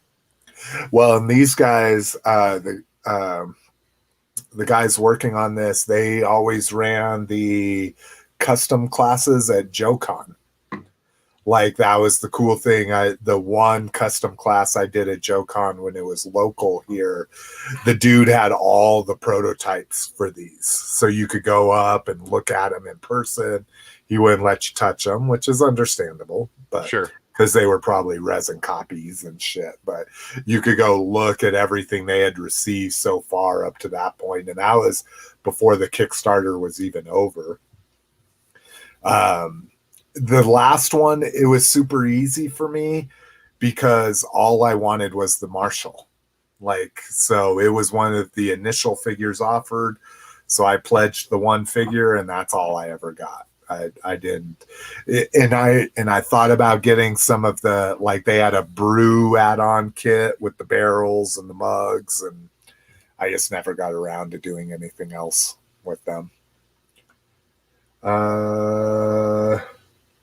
About Figs, what up about Figs? Thought he was more of a grayish blue, and that's what I'm saying is I need to see in person, and that's the problem is fucking with photography, depending on what light you're in, it could look more blue or not. But that illustration looks very blue to me. Yeah. Could be a Russian horse, because they have, Russian blue cats, Hey, I had a Russian blue and it was straight gray. There was no blue about it. No, there's I thought they were supposed to have like a little bluish tint to them. Like they're gray, but they're a little blue, like on the bluish hue side. Not my Russian blue. It was straight gray, and it was 100%. Like my aunt adopted it. And am I thinking of it? Is there also a German blue hair? Maybe it was a German blue hair, because my aunt was stationed in Germany and adopted the cat, and it was a huge pain in the ass for her to get it here through the military red tape and shit. But anyways, let's all just say we've never seen a blue horse, right? So a blue horse is not realistic. Yeah, I guess you're right. Battleship Jetfire. This looks dope. I'm really liking it. Not enough to buy it, but Battleship looks really good. And then you get a Jetfire. For some reason, they made it combine with Optimus Prime, which makes absolutely no sense. They did that. They did that in the movie. Not Jetfire combines with Prime. No, I know, but when he was like a stealth fighter, not when they stealth fighter portray him as a battle, or maybe did they ever portray him as a battleship in the movie? No, he wasn't. Oh, okay. So they're doing their own thing. They're just small. Oh, okay. Yeah, no, I know him as a stealth fighter combined. I have the Hasbro versions of him, but I really like the Battleship. I'm a big Battleship fan in general. When was the last time you played Battleship? It actually wasn't. Maybe 3 years ago. I tried. My daughter. It's a game you can play with kids. Yeah. They just don't get the strategy very much. They're just wildly guessing instead of doing like the law of averages, and that adults can really kill kids at Battleship. I guess if you understand the strategy of the game, I guess there's probably adults out there that don't understand the strategy. Yeah, I haven't played it in years. And you played the original where it's the physical plastic toys, because I think now they have an electronic version that it's the board game has changed, I think now. Yeah, they've always had electronic, and I've never owned it. I never knew any kid that owned it. I've only owned the plastic. The plastic where, yeah. Yep, me too. Yeah, Yep. it's either the travel set or. Oh yeah. I remember the travel set too. Yeah, no, you're right. Yeah, my friend only had the travel set. We played a lot of games with the travel set. Little tiny ones. I guess that would help, because one of the strategies I learned as a kid is look where your friend is putting their hands when they're setting up their ships. Yep. I'm like, oh, that's in the upper right-hand corner. Right. Yeah, I mean, I guess that would be hard to do with the travel kit. I mean, you'd have to, because it's so small, you would see everything, you know? No, we would be on different parts of the room. One of us would be behind a couch, nowhere near each other. Oh, okay. See that. Shouting over the couch like it's a goddamn shootout.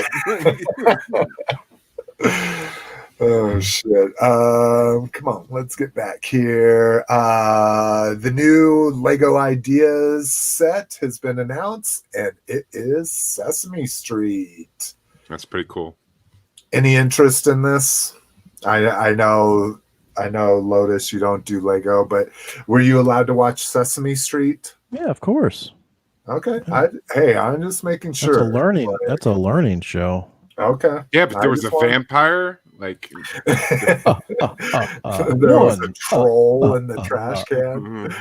It wasn't a troll. It was Grouch, right? Mr. Grouch. What was his name? Mr. Grouch. Oscar the Grouch. Oscar the Grouch. Yeah.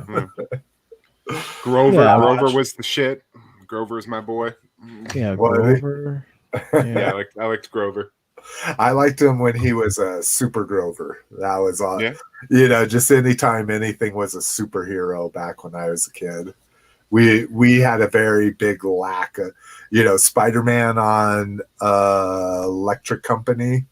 That was always my favorite shit. Super Grover.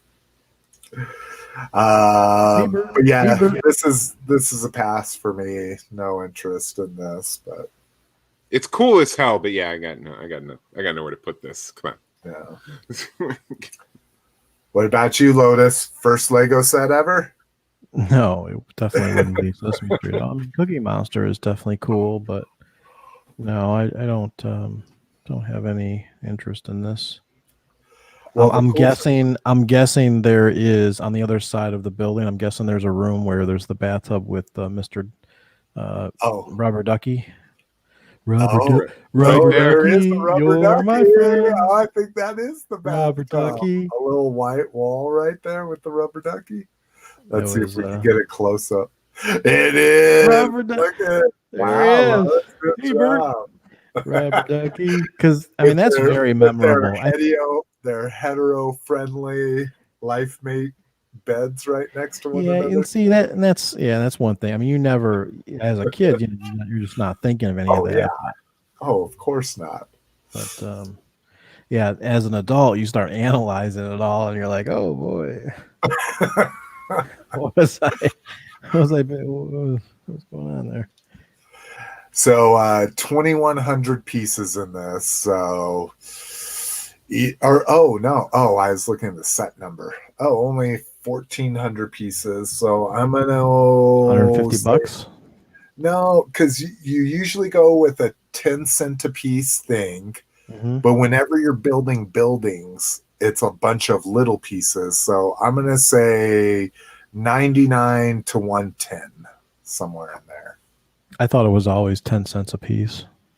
No, if you have a bunch of like those new little pixel artwork, and I know that's going to the extreme where it's all just little dots everywhere. Those are like 2,000 pieces for only $120 or something. Okay. All right. But yeah, it's not a hard and fast rule. It's a general rule. Cool. All right. Store report, GameStop Arc Trooper possible. So he's got the cool backpack. He's got the rangefinder. He's got Rex's guns. He's got the old Phase 2 helmet. So I think this is a good possibility of an ARC Trooper, one of the most popular versions of Troopers, at least if you're into the Clone Wars, this is a Clone Wars piece, and I'd be all about it. Cliff, would remind me again, no Black Series, right? Only 3 3/4? No, I have Black Series armored figures. Oh, okay. Just no humans or anything? Yeah, I mean, I have every Han Solo. And I think I have I have some of the newer ones with the better faces, like the Jedi Solo, or it's Jedi Solo, Jedi Luke. I have that. I have that cool, dope-ass Clone Commander Kenobi that Walgreens got. Oh, nice. That was a good piece. So yeah, it's really just no rhyme or reason to my Black Series collecting. I mostly have like Mandalorians because I think they just look cool together. Hell yeah. What's funny is just out of the blue. So last night, again, in our little family pod, one of the dudes that is part of the family, just to give you a background on him, he restores VWs. His whole gig, and he's gone private now since the coronavirus, is he does upholstery for motorcycles, vehicles, boats, whatever. Just does the most amazing work you've ever seen. He's a Hot Wheels collector, and he's a big he is a train collector, and then he's a big Star Wars fan, but he just doesn't even know where to start with the collecting. But he likes to talk to me about it. So he was Han Solo last night, but he was wearing one of his wife's white t-shirts, which is one of those like folded over V-necks. His vest he had on was like a black leather vest with silver bedazzling essentially up and down it. and they brought all the girls over to our house so Mrs. McFavorite could do their makeup. And she's like, "Do you want some makeup?" He's like, "Yeah, why not?" So he got some eyeliner on him. And by the time he was done, I fucking deemed him androgynous. And that's exactly what he looked like. He looked like an androgynous Han Solo, and he went with it all night. He's like, "I'm androgynous." His wife, to give you her geek level, she was a red shirt from Star Trek. So yeah, she loved that as well. But anyways, little Halloween story there. Bautfix says the Sesame Street thing. Well, maybe he's talking about that. I might have not caught on. I think he's talking about the Sesame Street is cool, but not for him. But maybe he's talking about the ARC Trooper as well. No, it was the Sesame Street comment. Was it? Okay. Just didn't see it in time. Online Planet X Grimlock. Oh, this is the same one we talked about that. Yeah. So this is actually IDW. And then wanted to talk about this. Peter had said lots of his Amazon pre-orders have gotten canceled. Not many of mine have. I think this is second and third, but yeah, my Scareglow and Mannyface got canceled from the Origins line, and really disappointed in that. Yeah, my Man at Arms and Beastman got canceled too. Oh, really? Shit. I know I can get a Beastman still. Do you want me, if I find these, you want me to pick them up? No, you don't have to. I'm just kind of buying them as I see them. Like, okay. I mean, I'm not. I have every belief that in 2021, even Big Bad Toy Store is going to get them. Yeah, I just saw them on Amazon, so I pre-ordered them. Like, yeah, that's the whole thing. Is whatever they put out as Walmart exclusives, this first wave, they're going to put out again somewhere. You know. Yeah. 3-0 Snake Eyes. We talked about this on the last show. Pulse showing their commitment to the line has them up for pre-order. Again, 112. Pre-order at $150, very good price. I know Eric Prez was saying he loves the look of this guy. And then what they have confirmed is that this is just the start of a line for them.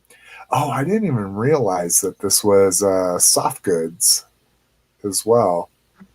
So that'll be interesting to see other figures that don't have soft goods. Looks great when you have all this stuff like tying it down and making it not look as bulky at that scale. But it'll be interesting to see when they have just like a dress military shirt or something like a Duke, what that might look like. Yeah. So. Yeah. I mean, Hot Toys knows how to do it, but Yeah. we'll see if ThreeZero can pull it off. These you got to have really tiny hands to be a clothier to make these mini outfits. So the kids really are trained at a very young age, and they really do a good job though pulling off those Hot Toys.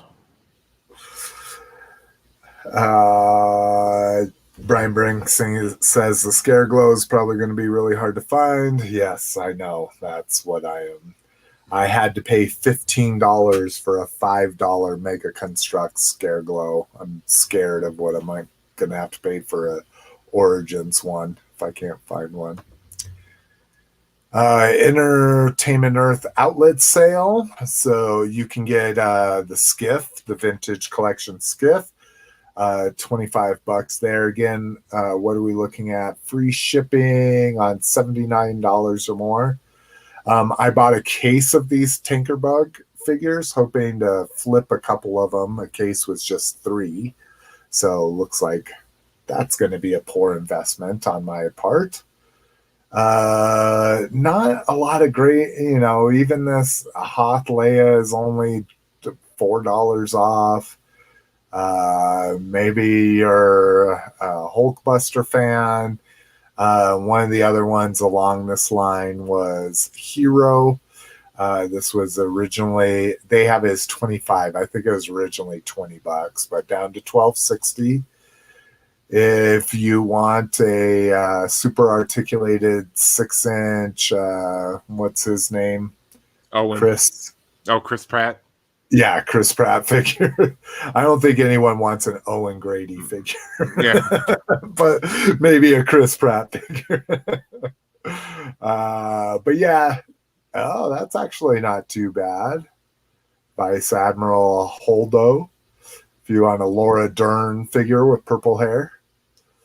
But yeah, nothing spectacular in this sale, but just know that it's out there. Yeah, Brink says there's those Star Wars vehicles on clearance again. Yeah, exactly. Hope nobody gives a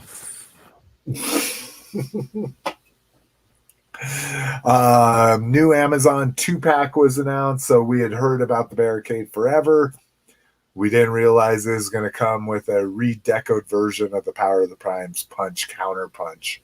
So if you missed him and you really want him, here's another chance. You just have to buy a Barricade that you probably don't care about with him. I had a punch counter punch back in the day. Did you like the original G1? Mm-hmm. Oh, I wish I had that. That's the double agent, right? Like, yeah. That's one of like the 2 Transformers I had. That's awesome. Because I have the Club one and I have the Power of the Primes one. You had to fix the shoulders on this one, which I'd be interested to see if they fix the assembly of it. But yeah, I haven't reached out for the G1 yet. All these gimmicky ones are the ones I like from G1, like the clones and that kind of shit. Yeah, I remember the commercial. Like he would pull up and be like, "You can trust me, Optimus," and then he'd drive away, and he'd show up in front of Megatron. "You can trust me, Megatron." Exactly. I was like, I need this toy. It's a double agent. Diamond Select Star Wars figures. So we already covered that there was a Boba Fett, but it turns out that there's also a Darth Maul. Really cool accessories with these, as you would expect from a Diamond Select figure. Not only do you have slashing blade effects for the lightsaber, this one I thought was really cool. It's a deflecting laser bolt accessory that you can clip onto the lightsaber. So leave it to Diamond Select to do something better than Hasbro does itself. Pre-ordered both of them. Done. So I'll be letting people know what the quality are, because again, those packages are way too fucking big to keep them in the package. No shit. Like fucking novels. Dictionaries. Yeah, exactly. War and Peace. Fucking the blind person version. All right, what we got? Lotus, what you got? Did you get big purple gorilla pieces? Ooh, you just lost a whole bunch of credit, man. You just referred to Chuck E. Cheese. Oh, am I? So if you're remembering something that's a purple gorilla, that's the Chuck E. Cheese version. Then I am. I thought it was the same thing. We didn't have showbizes. I thought they repurposed them for showbiz. Yeah, they did. That's the bad part of the story. Wow. I don't know what you've done, Slick, but you've angered Lotus. Yeah, you have totally ruined the whole thing. So yeah, they did. No, if you're remembering that, then that's your childhood, so that's fine. You know, I'm not saying you're wrong, but you are. We didn't have showbizes here. I will not admit to that I know showbiz. I just thought that they repurposed all the characters for showbiz from Chuck E. Cheese. Yeah, they did. They when Chuck E. Cheese bought all the showbizes, that's exactly what they did. Is it was called Concept Unification, and there's actually videos online. The videos are online of that from the 1980s showing what the employees would have to do to basically destroy all of the Rockafire cosmetics and re-costume with, like you said, they would take the gorilla fats and they would turn them into I think his name was Munch's. The band was called like Munch's Music Band or something like that. It wasn't called the Rockafire, and it was a purple gorilla that played the keyboard. But and then later on they ended up making their own robots, which are inferior to the actual Rockafire original robots. But anyway, no, I didn't get anything. Man, you lost a lot of points. I didn't realize that you didn't have showbiz. I don't think we ever talked about that you didn't have showbiz. I thought you. I thought I mentioned it regularly. So you don't have a connection to any of that. So what about you, Cliff? Do you have any? Did you know what showbiz was, Cliff? Or yeah, we had showbiz. I don't think it switched over to Chuck E. Cheese until after I was out of that scene. Okay, cool. So at least you remember. Huh. Yes, we had showbiz pizza. We weren't complete degenerates. I'm sorry, I lived in the Southwest. It's just such I'm a sorry hack. I didn't live on the Chuck E. Cheese thing. East Coast. It's such a hack. It's just such a hack. I still don't think to this day I've been to a Chuck E. Cheese. I know my nieces and nephews had a couple parties there, but I always found reasons not to go. I just didn't seem like it was somewhere I'd want to be. Right? Oh my God. Anyways, but go ahead. Lotus. No, I didn't get anything. One thing I wanted to mention was, did you guys see my post of the Lek Customs guy? He's back and he did a Studio Cell Unicron. He took the Studio Cell Unicron and he did the cell shading work on it. Man, that really looks good. I mean, he's obviously a professional artist, and he does, his little niche in this whole community is to, basically you can commission him, send him your figure, commission him to do a cell shaded figure. And it's funny because, he he's very open and honest. Like he shows the breakdown of how he takes apart every single figure. Like he takes everything apart, every little joint, everything is taken apart and painted and reassembled. And if you go on his Facebook page, he shows all that. Now, but yeah, this Unicron was awesome. Curious, does he shave down parts to avoid paint rub, or is he just saying, "Hey, I paint this, you transformer it, it might paint rub"? Yeah, I'm really not too sure. All I know is, I mean, I'm guessing he charges a lot of money because it's literally, it's really a work of art. Now, the interesting part about it is Lek Customs is the guy who actually worked with Toy World to do the Constructicon set. So that set actually went to production, and I think I did hear that the paint was kind of thick on that. So when now the guy Lek didn't do them himself, there was a factory that did them. Yeah, I'm not too sure if his figures are designed to be transformed. I'm guessing they're not designed to be transformed. I'm guessing that I would think so. The idea, if you're paying him, I mean, I'm guessing he's charging a ton of money because, like I said, he takes apart the whole entire figure. Like it's literally in 1,000 pieces. I inquired with him once. Oh, really? And if I remember correctly, I don't even remember what I asked him to do or what I asked him to quote, but if I'm remembering correctly, it was 3 times the cost of the figure itself. And I don't know if that was a third-party figure or if it was just a retail figure that I was asking about. But I remember at one point I approached him and I was just like, "Oh, sorry to waste your time," kind of thing.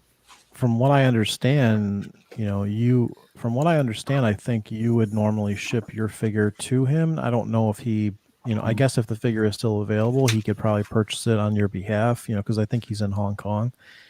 So, but you got to think, so this guy, is, purchased the Studio Cell Unicron at 300 and some bucks or whatever it was, and then, shipped it off to the Lek. And if it's 3 times, the amount, then, I mean, I think that's fair, to pay, 600 or 800 bucks. It's a work of art. It's just like buying a piece of art, That's exactly right. I agree. And that's why the Cell Shaded Devastator was so interesting to me, is I was like, oh, and it still was like $200 more than the regular version or something like that.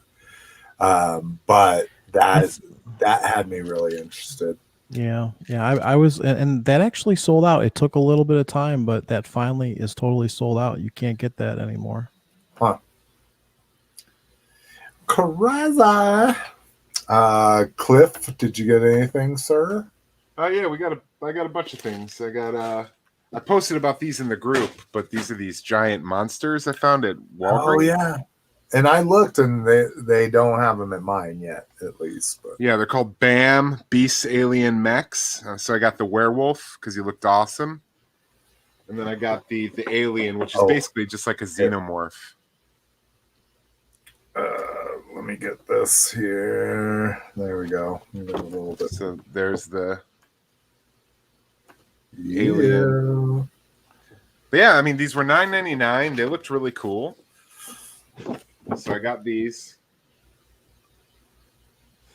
What are those? Are those 12-inch tall? They appear to be. Yeah, they appear to be 12-inch tall from Jack's. So they're like shampoo bottles, but they have a bunch of, or not a bunch, but more articulation, right? What do you see there? Oh yeah, he's got articulated shoulders. He's got hinge and socket in the shoulder and the hips. Articulated at the forearms, the elbows, the wrists. Wrists. Wow. No, it doesn't look like any knee articulation for the werewolf because he's kind of in that werewolf. He's in that werewolf paunch. That's where they're saving the money, just like the Jetfire. Not doing their legs at all. Legs are just going to be straight.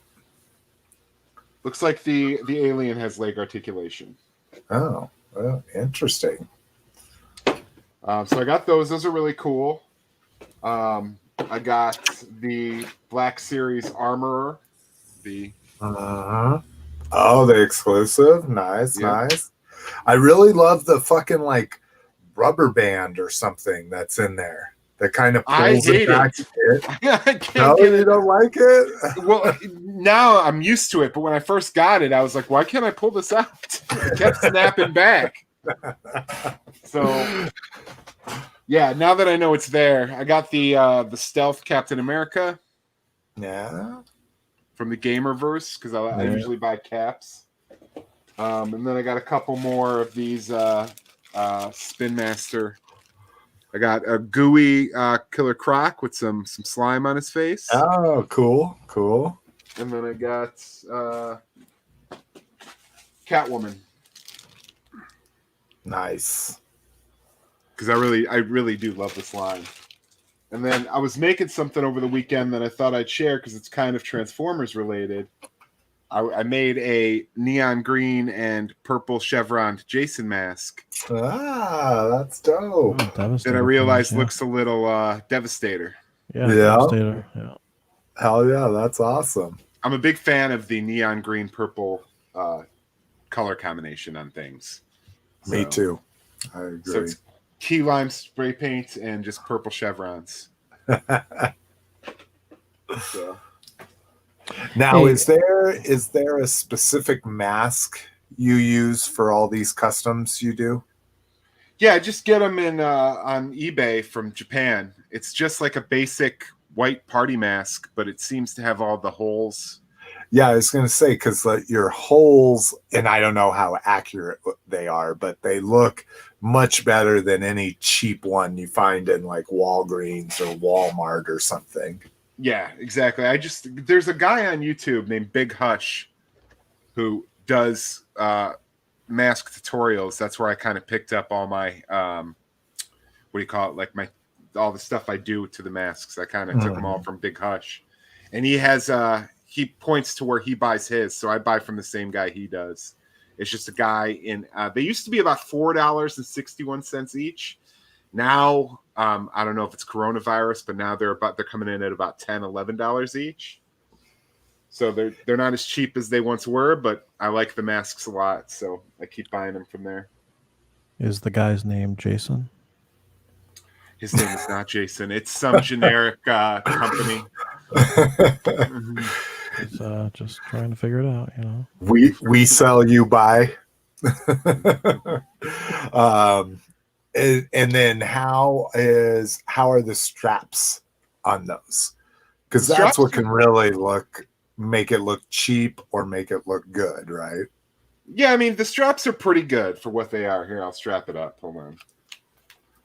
Oh, they're even removable, or do you just remove? Oh, yeah, they're snaps. Oh, okay. So that's super higher quality compared to stapling in a piece of elastic on the side of a mask. Oh no, these have snaps and they work on both the lower snaps or the upper snaps. Oh, and they're even on the face. Oh, that's fucking it's a try. Oh yeah. And then here, I'll even put it on for you guys. Oh. Oh yeah. So that's pretty fucking good. Awesome. Hell yeah. That's amazing. And this is the base for all of your masks that you've done? Oh. Yes, except for I did buy a Jason X one because the Jason X pre-Uber Jason is a completely different shape than all the rest. It's got like a snub nose instead of like the rounder nose. Oh, so really? I might have that here in this drawer. I bought an actual Jason X mask. I don't know where it is anymore. But yeah, I had to, because that's a completely different shape than every other mask. All the other ones you can cheat, but not the Jason X. And I don't know where it is anymore. It's not my drawer of shit. That's one of the Halloween ones I didn't watch this year. It was fucking Jason X. Damn it. Well, it's a good thing we got a Friday the 13th in 2 weeks. Oh, do we? Oh, nice. Nice. Hell yeah. Friday, November 13th. I'm off. It's a holiday. I have a hard rule that once it hits, once Halloween is over, that I won't watch any scary movies. See, and I will I start watching like holiday style movies, to get into the spirit. Oh, really? See, and I don't go that far. Like every once in a while, I just want to watch a scary movie. Like, take me off full screen, dude. You're freaking me out. Oh, sorry. Every once in a while, I will still watch a horror movie, but by this time, i.e. today, I am so burned out on horror movies. I don't think I want to watch another horror movie for a few weeks, or 2 weeks, I guess, until Friday. See, this is when I start like looking like for like Jingle All the Way, or like that kind of stuff. Christmas before Thanksgiving. It's already done. Thanksgiving is. I mean, listen, Thanksgiving will be here like in like no time. I mean, it's November, man. It's done. No, I do no Christmas until Black Friday. Black Friday, then it's holiday music and it's Christmas movies for a month. But no, really, Christmas you should try to. Oh, yeah. Okay. Do you walk the Christmas aisles already? Oh, absolutely, absolutely. Oh, the Christmas. God. They already have Target already has the Christmas stuff up, Oh no, I know. So does Walmart. I refuse to go down those aisles. I'm like, nope. No, it's November, man. It's it. That's the whole part of the holiday. I mean, listen, when you're drinking your pumpkin spice coffee, that's it. You got the peppermint bar coffee, the pumpkin spice, all that. That's all holiday.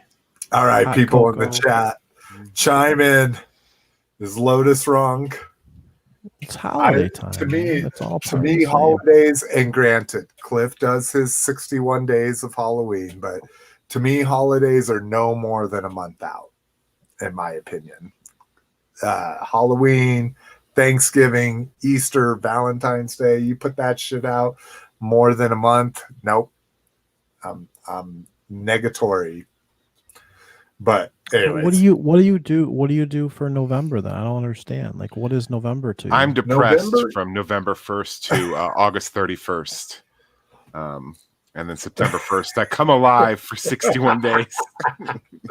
I do Thanksgiving. It's time to start thinking about appetizers and cooking and that kind of stuff. Yeah, KJ's with me 1 month. Brinkalizer, no Christmas until Thanksgiving is done. Yeah.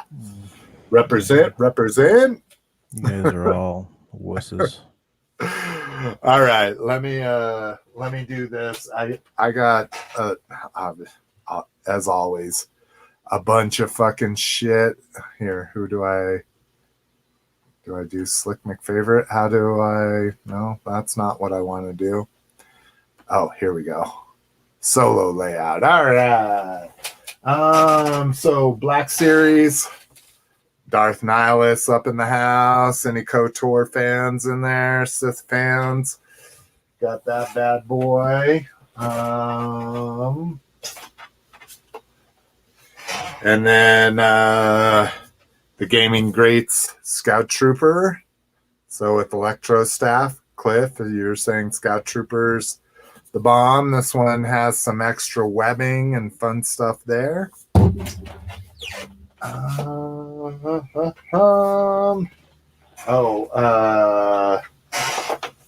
Vintage carded Spider-Man. Not that I care about the vintage cardedness.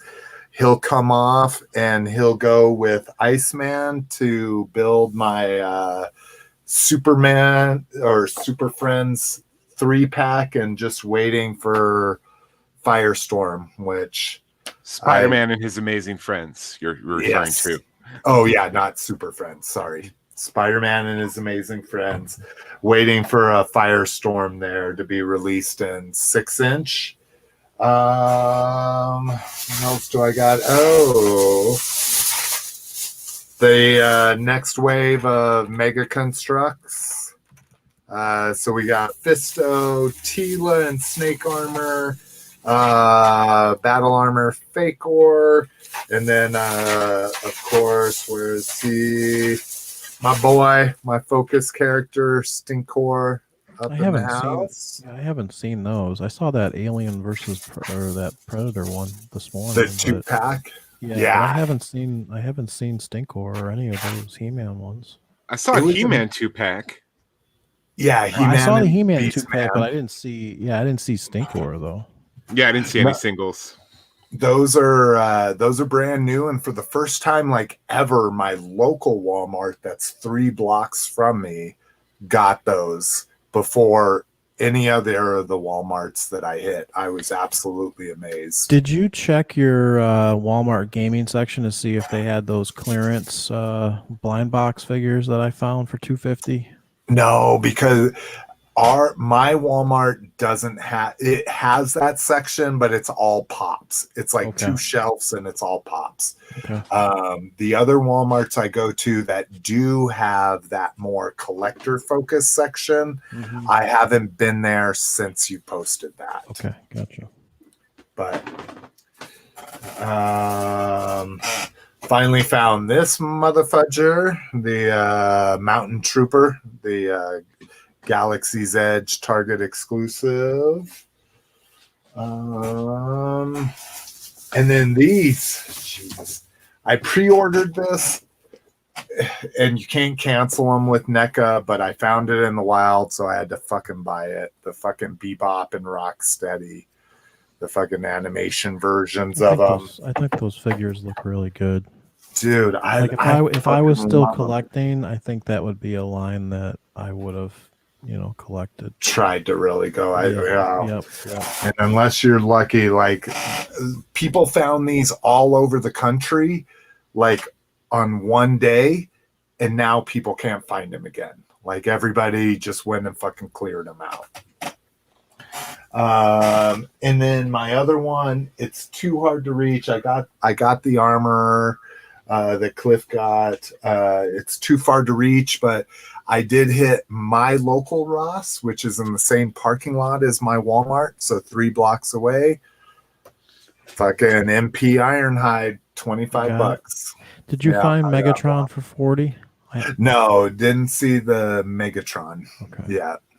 So that's good that you got an Ironhide then. Did you buy 2? I did. I knew it, dude. I knew you bought fucking 2. They had 2 and I bought 2. Yeah, I knew it, man. I couldn't help my fucking self. The whole time I was doing it, I just heard you. Yeah, I just heard you in my ear. I knew it. You're buying this to flip it. You're fucking. Oh man! You're not leaving one for another collector or the more you buy, the cheaper it is because you just divide it out. I fucking couldn't help myself. Yeah, I'll hold on to it for 3 months and put it on my Facebook, and somebody will pay $40 for it. Hashtag scalp life. Yeah, that was total fucking bullshit on my part. KJ Smith, he says he's looked everywhere. KJ, you want it? Cost plus shipping, it's yours. I'll fucking do it. Like, I would rather help somebody out than make $10 after fees fucking 3 months from now. So yeah, I represented Scalp Life.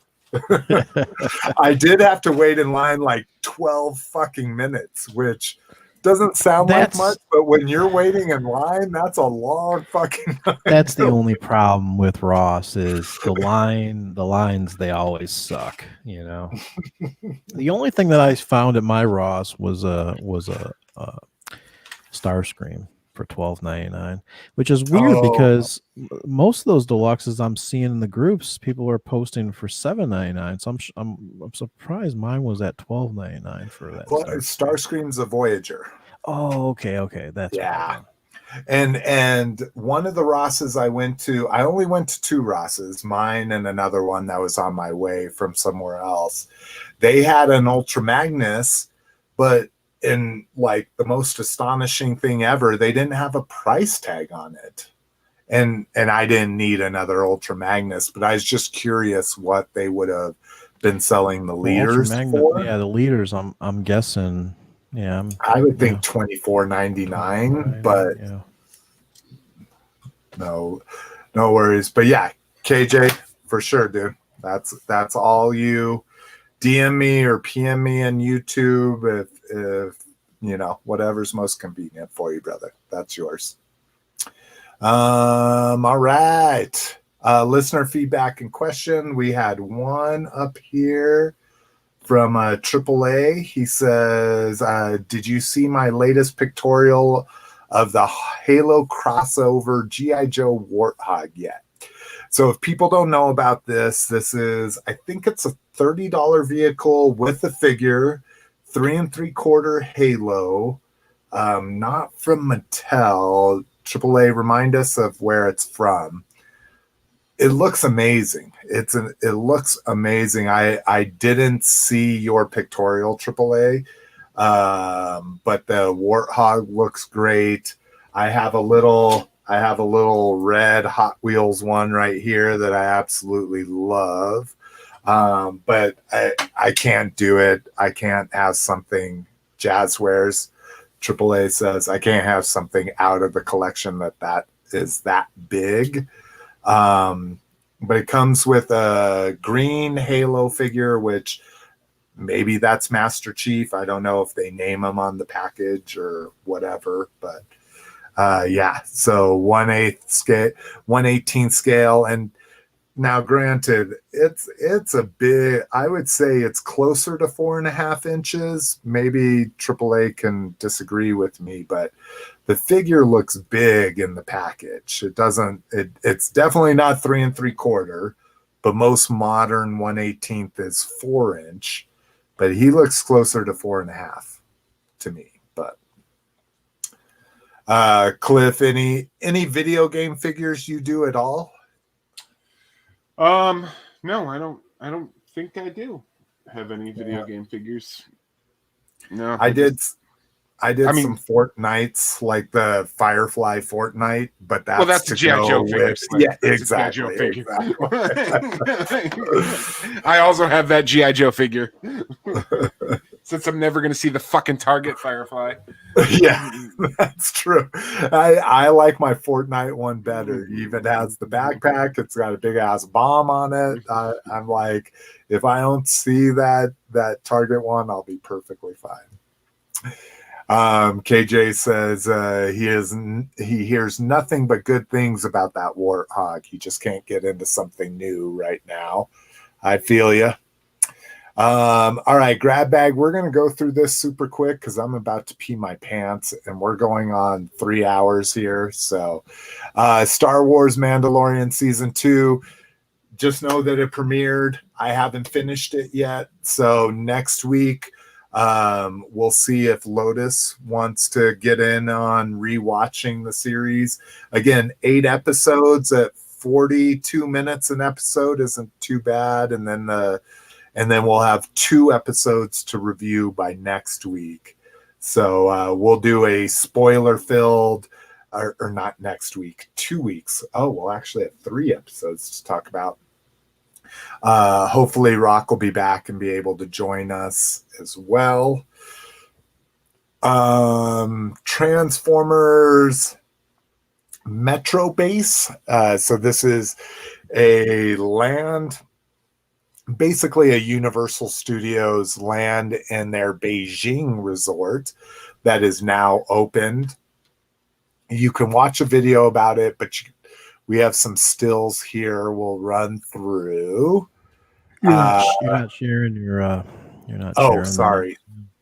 Thank you, Lotus. I appreciate that. There you go. I can see it now. There you go. All right, so we can see the people size here, as well as these are just renders, but as well as some of the characters that are walking around.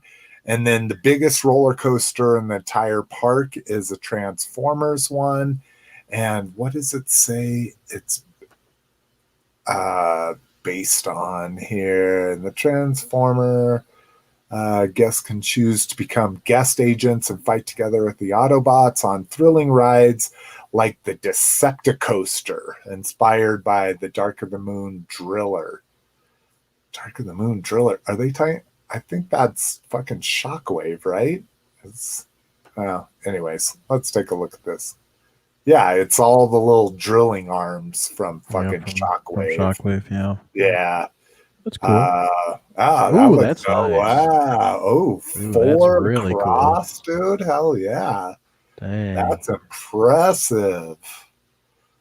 And look at the height off the ground too. That's Hulk style popping out of the top there. Yep.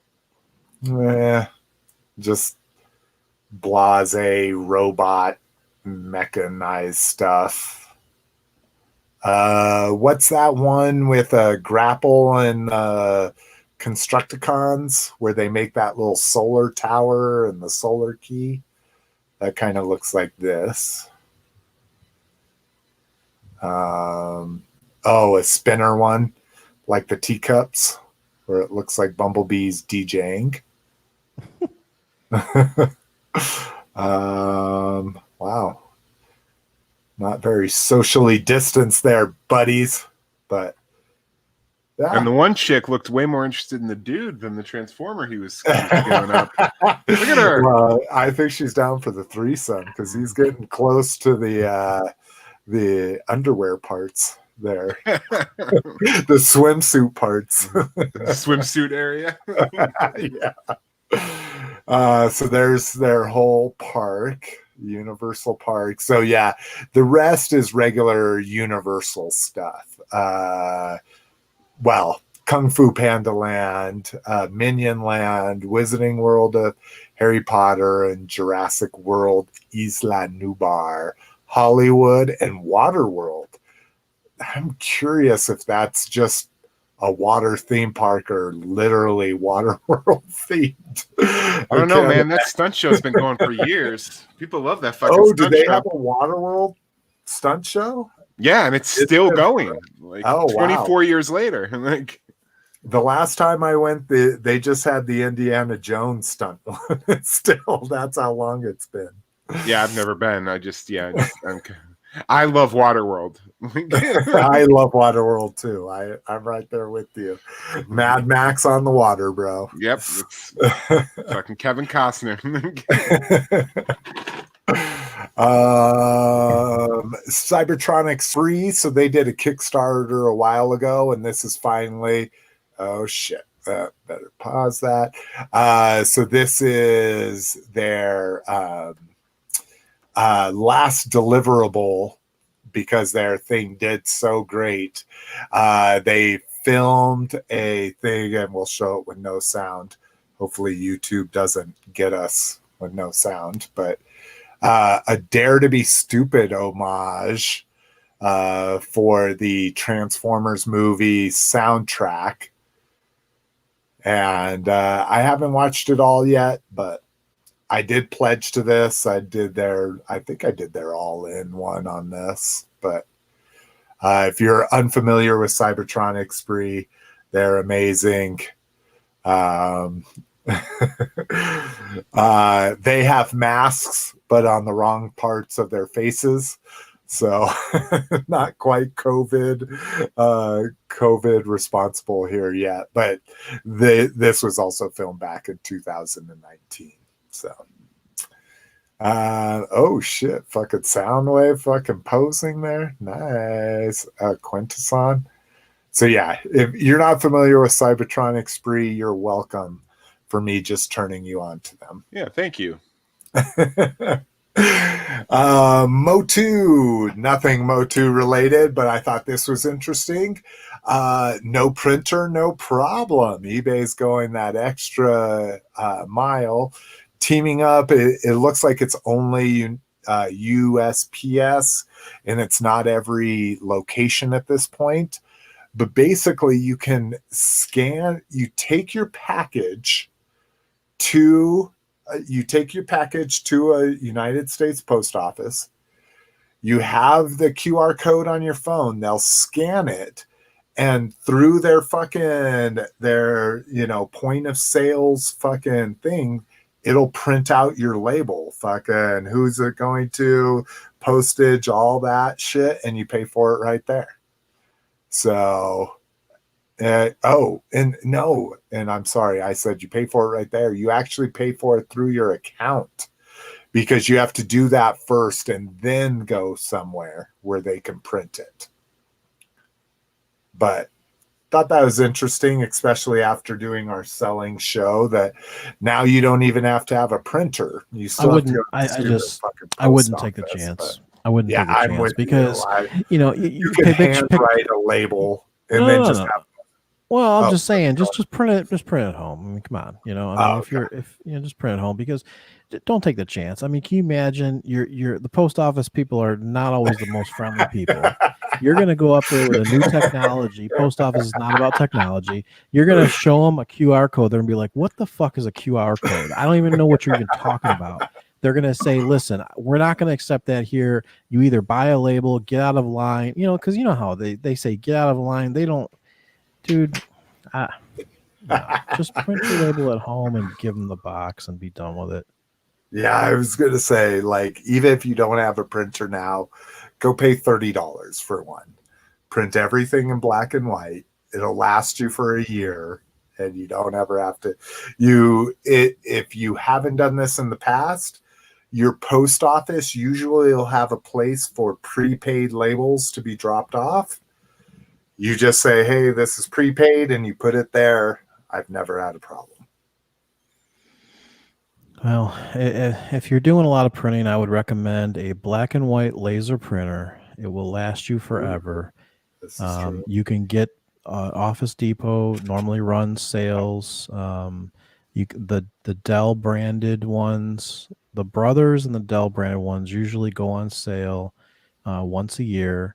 And usually they're around $50, and it's a laser printer. Literally, the one that I have now is still on the original starter cartridge that it came with. Oh wow! Like I said, this is laser only. I would never mess with inkjet because it's just a scam. But for laser, it's like I said, $50. And you know what?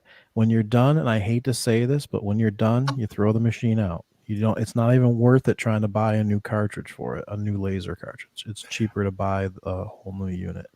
Inkjets are pretty much the same way too, unless I have one that has Office Depot cartridges, and I can get black ones for like $13. I'm just saying that the yield out of a laser cartridge, even if it's starter, is literally like 2,500. So it's like 2,500 sheets of paper. Yeah. Jesus Christ, I didn't realize that. All right. Anyone who's using inkjet you're losing money. You're just losing money. Let's see. Brian Brink said he met a Cybertronic spree a couple times at a small con. They never leave character. They even practice with masks on, never reveal their true selves. That sounds like Lotus. Maybe you're getting warmer to who I actually am. Yeah, that's true. That's true. I need to watch the video, see if anybody has sleeves. That's the only thing I know about Lotus is he has sleeves. And let's see. AAA says, I don't have a printer, not going to wait in a fucked up line. Staples, 15 cents. It's self-service, in and out. So that's a good selling tip right there, especially if you're dropping off at a post office that's a block away from another establishment. Good way to do it. All right. G.I. Joe new role play, and we even saw this in the previous one. Storm Shadow sword, Snake Eyes sword, Snake Eyes child gloves, which is kind of interesting. Snake Eyes mask/hood, Snake Eyes adult costume, Snake Eyes girl classic child costume, Snake Eyes deluxe child costume, Snake Eyes. Okay, we're getting out of control here, but role play. Sword looks dope, and I love the fucking serrated blade down by the Arashikage. I don't know. I'm not a bladed weapons expert, so I don't know why you would have a serrated blade down by the handle like that as opposed to maybe on the back of it. But yeah, looks cool. paint looks well applied. So, all right, guys. Well, shit. 3 fucking hours, and we didn't really fucking have that many show notes. Let me. If well, we did anybody spend like 4.5 hours on a Transformers convention at the beginning. Yes, the third-party panel always does take quite a bit. You're absolutely right. I just kept looking at you the whole time, and you're just like, I'm surprised you just weren't on your phone, like head down the whole time. No, man, I got to be in it. I'm co-host. All right, guys. We'll see you sooner rather than later. Or later rather than sooner. Peace. How'd I do, Slick? Peace. Peace. Fumble around for the end broadcast. Not yet. Yes.